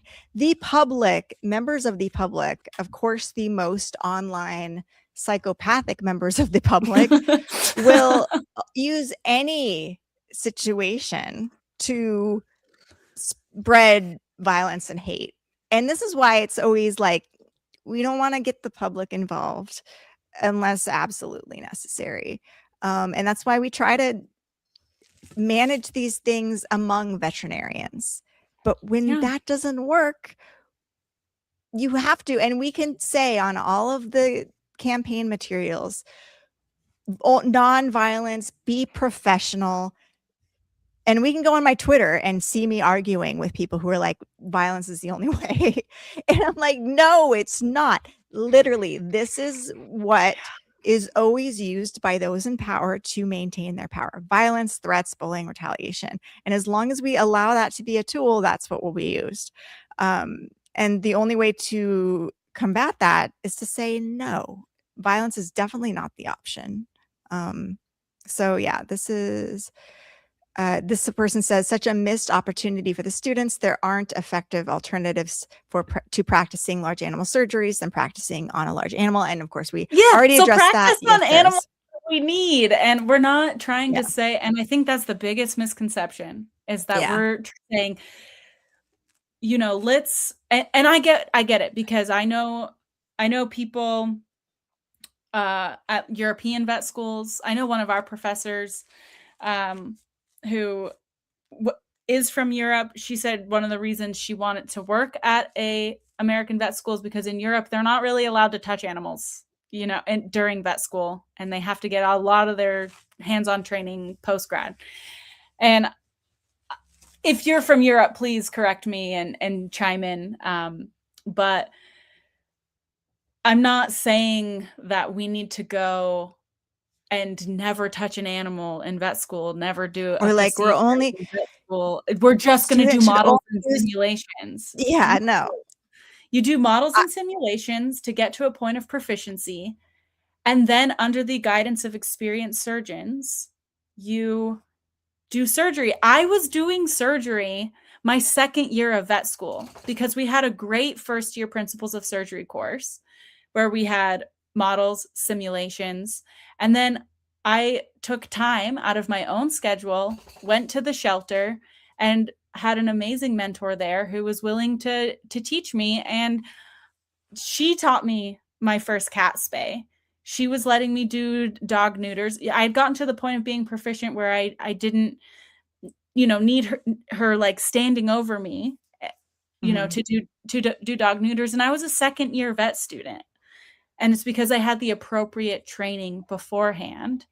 And now I have done, you know, around 50 surgeries. I've done castrations on horses, on rabbits, on cats, on dogs. It's, and I've spayed all of those animals, not horses, obviously, but, but there's lots, like there are so many dairy cows and goats and sheep out there and pigs who need C-sections. The WSU has a dairy. Are students going out there to that dairy? I mean, they probably are in other courses, but they aren't, you know, it's like, yeah. And I almost think like there's almost a thing where they want to create some sort of filtering process. They don't want all the small animals focused students to go onto these farms and see how it looks. I don't know if you get, that was the vibe at UC Davis. You had to prove yourself if you were going to get a preceptorship at a livestock facility. You had to prove that you would we would play ball basically. I don't know. My preceptorship was at a mixed animal practice. But you know, the people who are in charge of our schedules are not the people in charge of our coursework. And so they don't really necessarily know that whole dynamic, to be honest. So, yeah. And then there's just a lot of self-selecting that goes into it, because I think that's the most just feeling comfortable at certain places. And it's hard to be like, I'm going to be the animal rights activist who's uncomfortable and I'm going to do livestock. And there's a lot of code switching that has to happen. And luckily I was well practiced, because you know, the first time I experienced this kind of dichotomy where I was kind of confused, I was like, oh, I thought we liked animals, but we have I'm really confused. Was when I was a wildlife biologist, and before vet school, my dream was to be a carnivore conservationist, want to save the tigers and all that. And I ended up on a wolf project, and was really surprised that a lot of the researchers were like hunters and trappers. And but I'm coming from more of like a conservation, like save the animals kind of viewpoint, and realize like like the code switching that has to go on to be accepted by the group. And one of those is whether you say the word coyote or you say coyote. And if you say coyote, you're a hippie environmentalist. If you say coyote, you're a hunter, and we'll accept you into the group. And I feel like vet med is very much the same. And I'm very grateful I was already pre-socially trained on recognizing those nuances in just language or style of speaking that makes it easier to blend in these kind of situations. And can you imagine being a non-native English speaker and navigating that? And that's the white supremacy of the veterinary profession right there. Like you're a white woman from Utah, so you're good at this. Other people from the global South, or just you're going to feel a lot less welcome. That's for sure. But we're here to support you. And you can vent to us. Like, we understand. Me saying in the various veterinary groups, hey, our profession's really white supremacist, I get attacked. No, it's not. I'm like, why are you so defensive then? Like, if I just said like your hair's purple, and you'd be like, oh, okay, like you're crazy if it wasn't true. But the fact that you're like just like saying like to somebody, how's that cult you're in? And then if you go, it's not a cult, why so defensive? And I actually, on the topic of like, we support you, and we like, please reach out to us, and reach out to me, reach out to Crystal, reach out to Our Honor. And I also want to make it clear that if you confide in us, like an ethical issue at your vet school, or that you're experiencing retaliation, we're not going to go public with it. We're not going to share your story without your express permission. Because I also kind of get that from people of like, oh, well, I don't want to tell people who are outspoken because they're going to out me and make me go through this like social turmoil that comes along with it. And just to reassure you that I keep a lot of secrets. And we both have experienced the social ostracization that comes with being outspoken. And neither of us wish that on anybody. We don't want anyone else to have to experience that. And if you're in a situation where you're going to experience that, like, we're not going to put you in that situation, because it sucks. It really does. Yeah. Believe me, we understand what you're going through.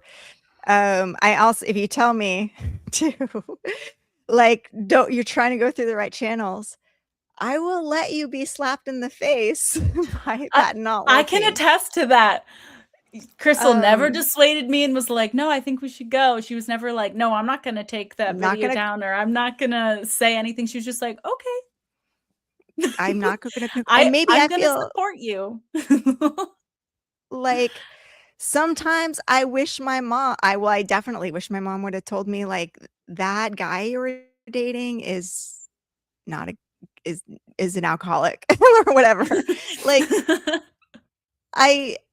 maybe I should have been more like, I'm telling you, Lorraine, it's not going to work. But I also don't like, have you ever tried to tell someone that the guy that they're dating is like bad news? If you do, then you just lose that friendship. Believe, like, I don't know. I wish people told me. For sure. But I did not believe people about one particular person because, he's a vegan, and he how could he possibly be bad? Those ones are the worst. So anyway, but yeah, like I won't coerce you. I'll be like, okay, unless you are like, be honest with me or like, tell me what you really think or whatever. Tell me what you whatever. actually. I want to hear it. And I Would have might said that. do what I want, but But I don't know like I kind of trusted you, Lorraine. Like you were so good at being professional. I was being like, she's got this. She doesn't need my help. yeah. But yeah, You would you proved me even more that playing nice and professional doesn't work.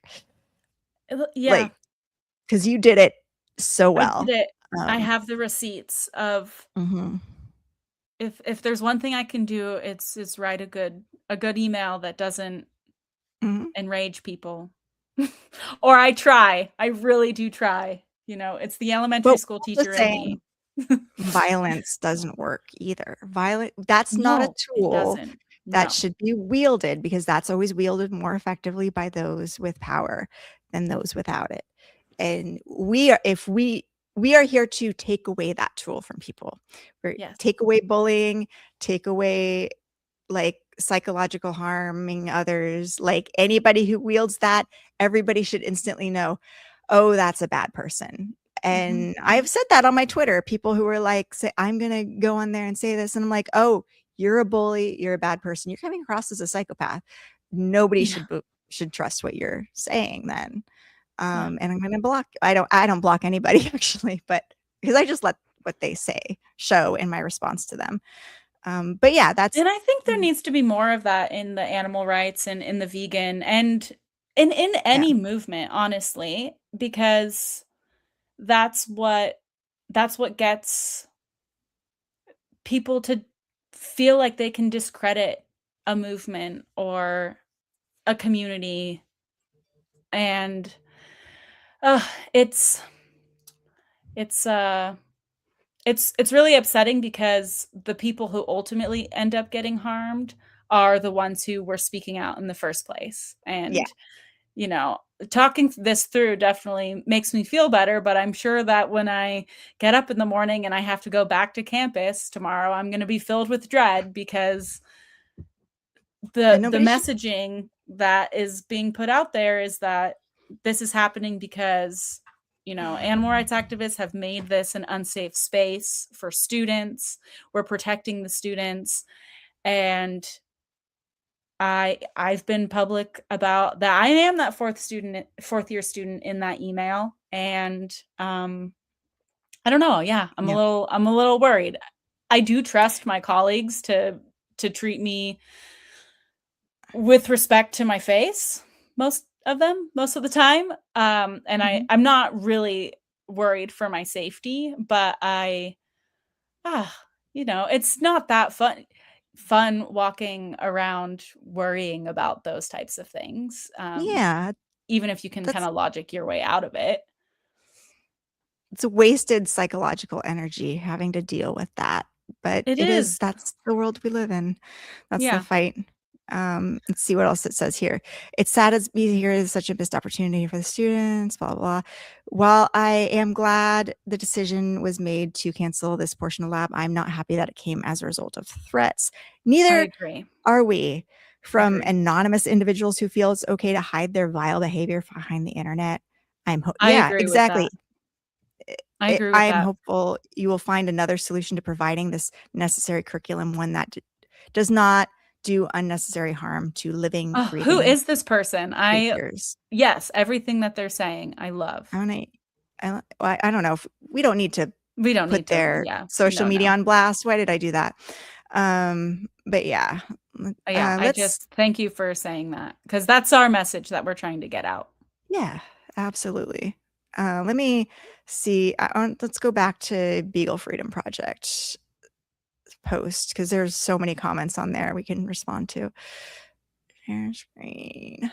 And I don't mean to keep you on forever either. So we can I do have to pee at some point, but yeah. I held it for 4 hours while I was being arrested, so it's fine. Okay, yeah, like go back to that one real quick. The like, please stop, shame on you. Like, we don't need to be shaming anybody. Where's Like, am I on the right page? Please. yeah, no, scroll up one Oh, more. let's look at some of the bad In comments. caps. Okay. Please Yeah, stop. No please reason stop. to kill healthy animals. Shame on your school. Like, Mm. that's not helpful.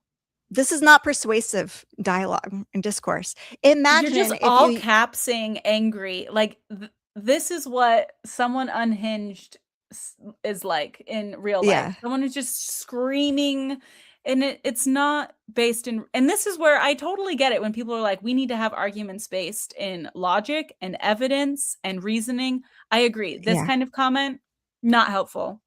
Not helpful at all.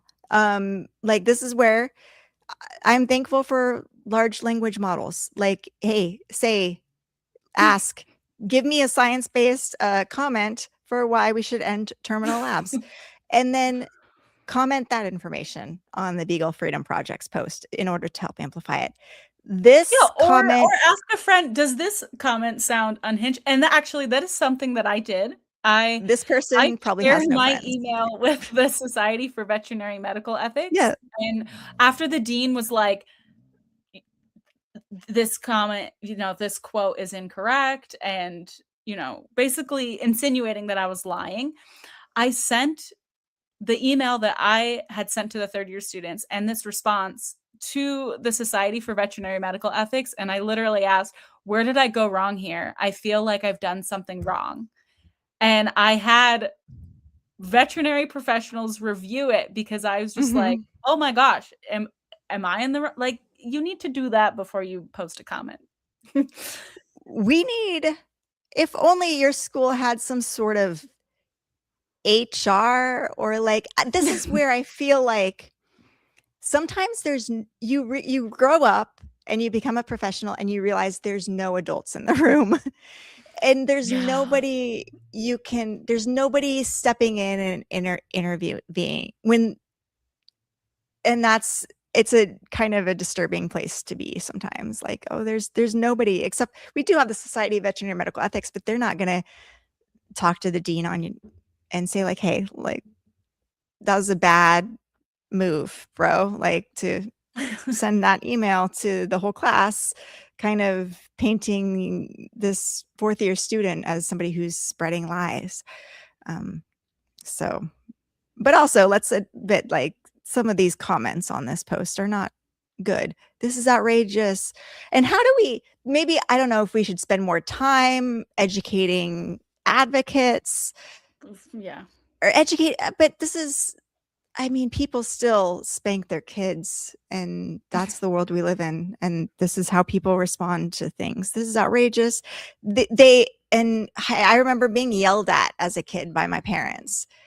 Like, that's just, I wasn't like some raucous boy who's like obnoxious. I was very like shy, meek kid. And, my dad thinking that the way to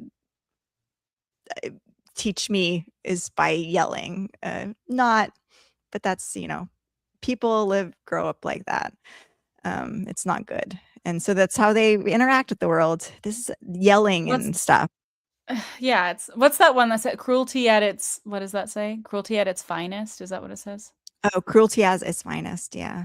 I do, cruelty is a legal definition, and I do want to say this does not constitute animal cruelty. And yeah, and this is kind of like one of the barriers to change is it's easier to get an IACUC protocol accepted if you just kill the animals after and they don't experience any pain than it is to like do a lab where animals are treated and you have to manage their pain afterwards and like explain, hey, yeah, these animals do go through pain. But I think, and it's almost just a cultural thing. I think maybe a lot of people sitting on IACUC committees would be like, why are we having students do that when these animals might be in pain afterwards? Let's just do a terminal lab instead.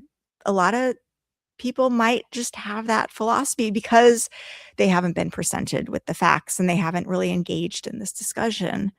And if vegans and animal rights activists aren't putting themselves out there applying to sit on ICOOC committees, they're not going to be part of the conversation. Yes. And yeah. WSU College of Veterinarians, veterinary medicine, you absolute cowards. Again, character assassination, not helpful here. Like, I understand why the school is like, we don't like these comments. They're unhinged. And I don't even know what the emails that they're getting. If this is what people are posting in public, like I can imagine that what they're getting in private is abhorrent. And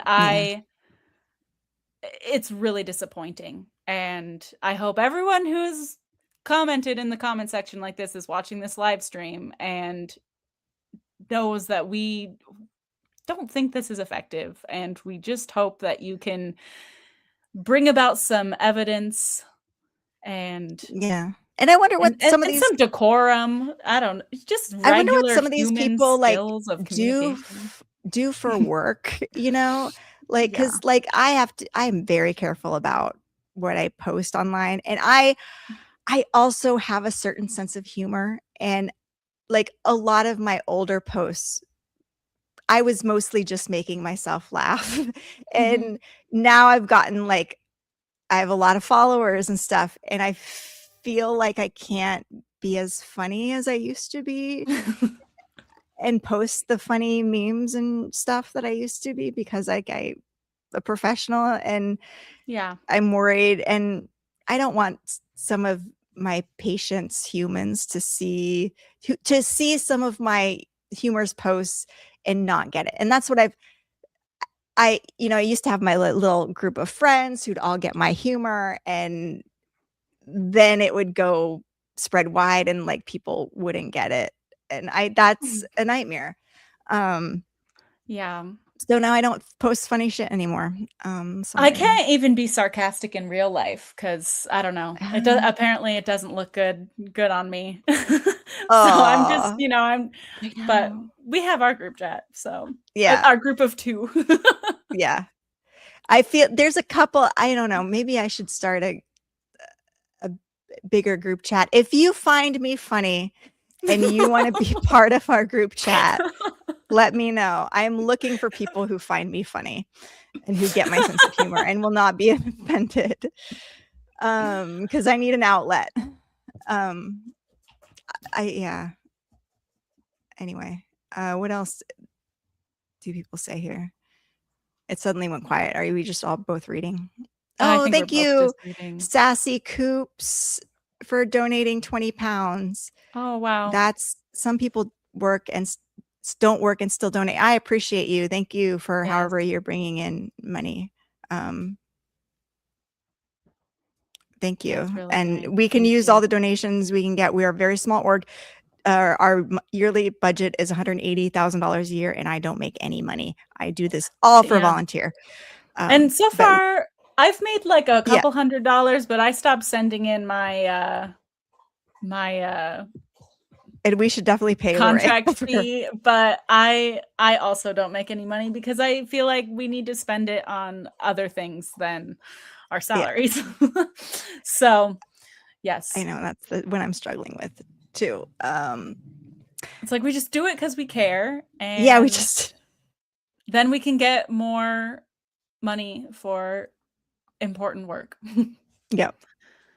So let's see. Can we get a news station on board? Yeah, like I was hoping that we would get some more press attention, but really it hasn't happened like it should. And so if you have any press contacts, please, I will probably do more to reach out to all my press contacts and do another press release. And I know one group just sent me a press release for me to approve, and I'm like, I'm doing a radio show right now, I can't. So maybe they'll get some press attention on this. Let's see what else. This is torturous, horrible, painful animal abuse. No, it's not, because they're under anesthesia. There's animal cruelty. Get all funds stopped to Washington State University. This is cruel and disgusting. Boycott this university. And so these comments are then what get animal advocates who are working on actual animal cruelty really frustrated because, and I hope that you're just as angry about actual animal cruelty and trying to stop that as you are on this, and not just, typing rage bait, because there is actual animal cruelty going on, and we need to be naming that as true animal cruelty and not watering the legal definition of cruelty by calling things like this cruel. It's not ethically the right way to teach surgery, when we know that there are other ways that can better serve students, animals, and the community. But Mhm. I don't disagree that I'm sure these animals were treated very well. Like in the case of the ghosts, they were treated very well when they were at WSU. And they didn't experience any pain or suffering because they were anesthetized fully during these procedures. And Yeah. anyway, yeah. This Now one I says, sound like I'm justifying and defending it, but I'm just, No. we have What to a group. be we have to argue about these semantics, I think. Absolutely. And here's the problem. We always paint the other side as monsters, and we have to realize the person, when you're saying what a group of heartless, soulless, cruel subhumans, that is, if you have a boyfriend, that is your boyfriend. If you have a mom or a dad, they are your mom or your dad. Like, these are loved ones. These are people who believe that they're doing the right thing. They're not monsters. Make And the by school even being able famous. to say that kind of a comment shows a total lack of empathy Yeah. and consideration for other humans, which Yeah. humans are animals too. We need to show care and compassion to each other. And we can't be in these separate silos of like animal rights and This us versus human them rights. Like we have to be mentality. working together. Yeah. But it's scary how the people being platformed right now in the animal rights movement are the animals above all else people, the button pusher, the people who would kill all of humanity. And that's what a lot of, I think, veterinarians believe what animal rights activists are the people who put animals above humans. And I want them to know that there are a whole bunch of women, mostly animal activists, who believe that no, we're fighting for one health, that anything that harms one species harms us all. And so we are here to protect all species equally.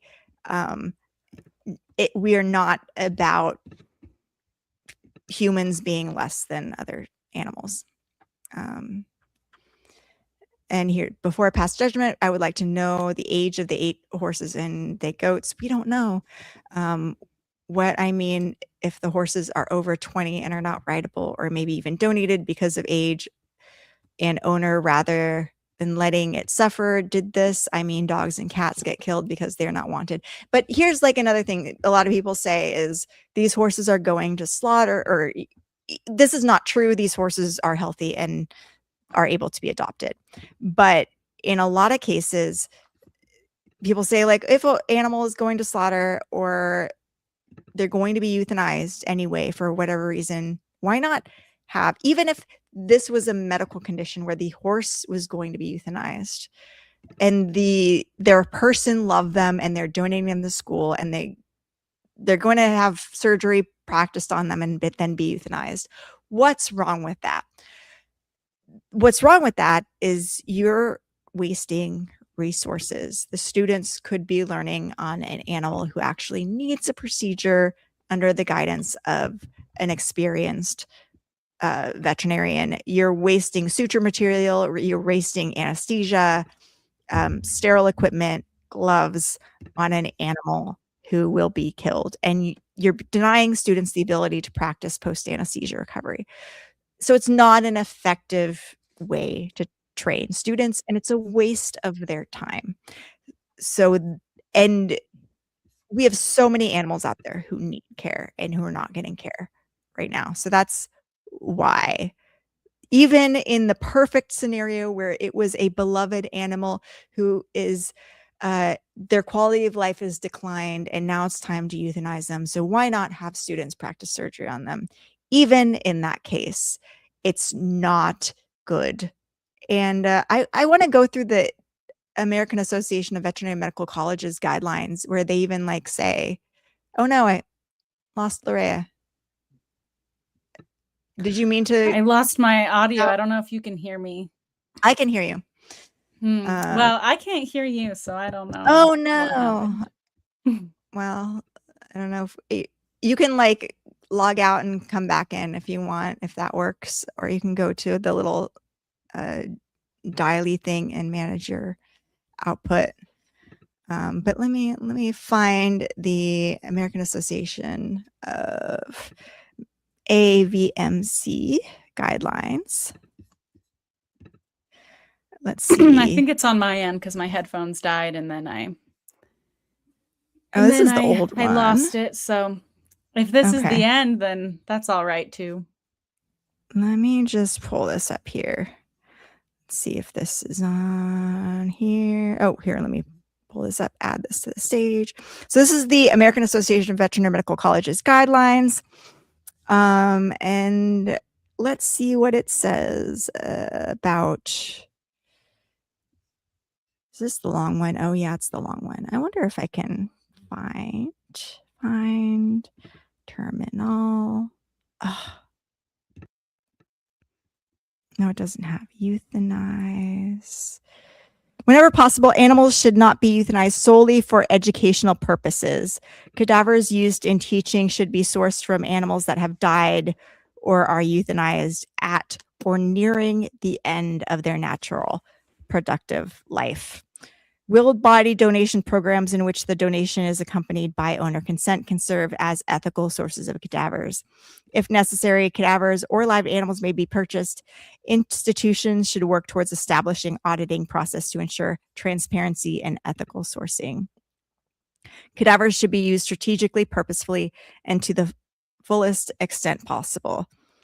Responsible and ethically sourced cadavers when cadaver use is necessary in the veterinary curriculum. All right, I'm back. Yeah. I can hear you again. Okay, implement respectful methods of cadaver acquisition. Let's see, use and final deposition appropriate to local context and culture. Implement and culture. If we change the culture, we can change everything. What if we had a culture where we respected animals? Then they would have to listen to us. I'm trying. They don't have the word terminal in this at all. So I wonder. Euthanize.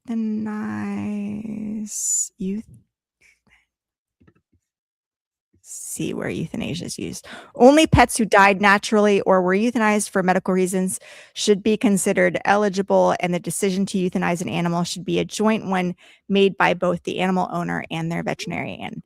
Animals should not be accepted into the program if there's any concern of disease risk to any individuals handling the specimens.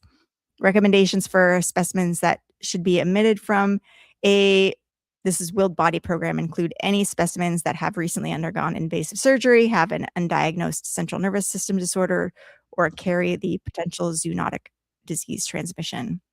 A weight restriction of 27 kilograms for canine specimens is suggested to prevent physical difficulties in moving or transporting the cadaver by students. Let's see what else they say.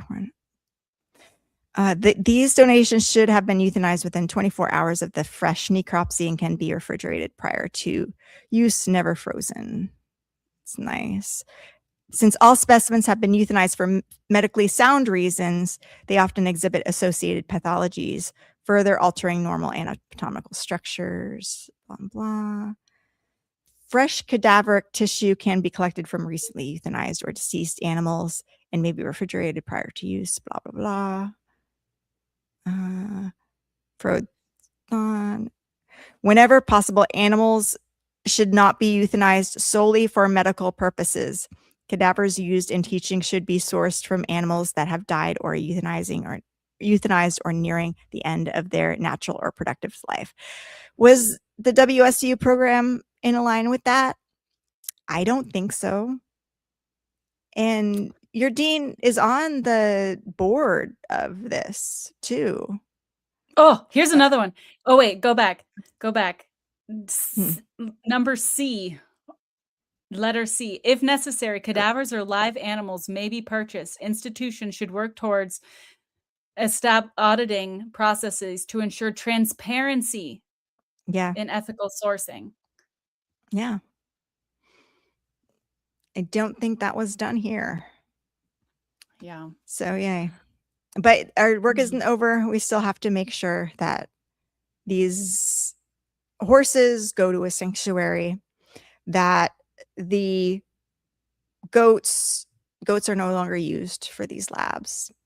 And that all the other vet schools follow suit. And that WSU can be a leader in changing curriculums across the country and hopefully the world, and showing that we don't only have to rely on models to get surgical experience, but we can rely on models for training so that students become proficient enough to support their communities by providing access to care through community-based programs under the guidance of experienced surgeons. Yep.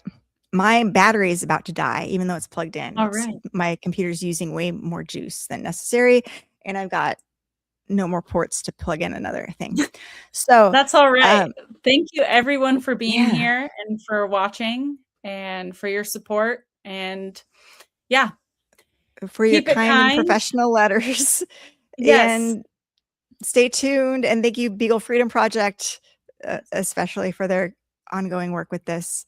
Why did my face suddenly get really light for some reason? I don't.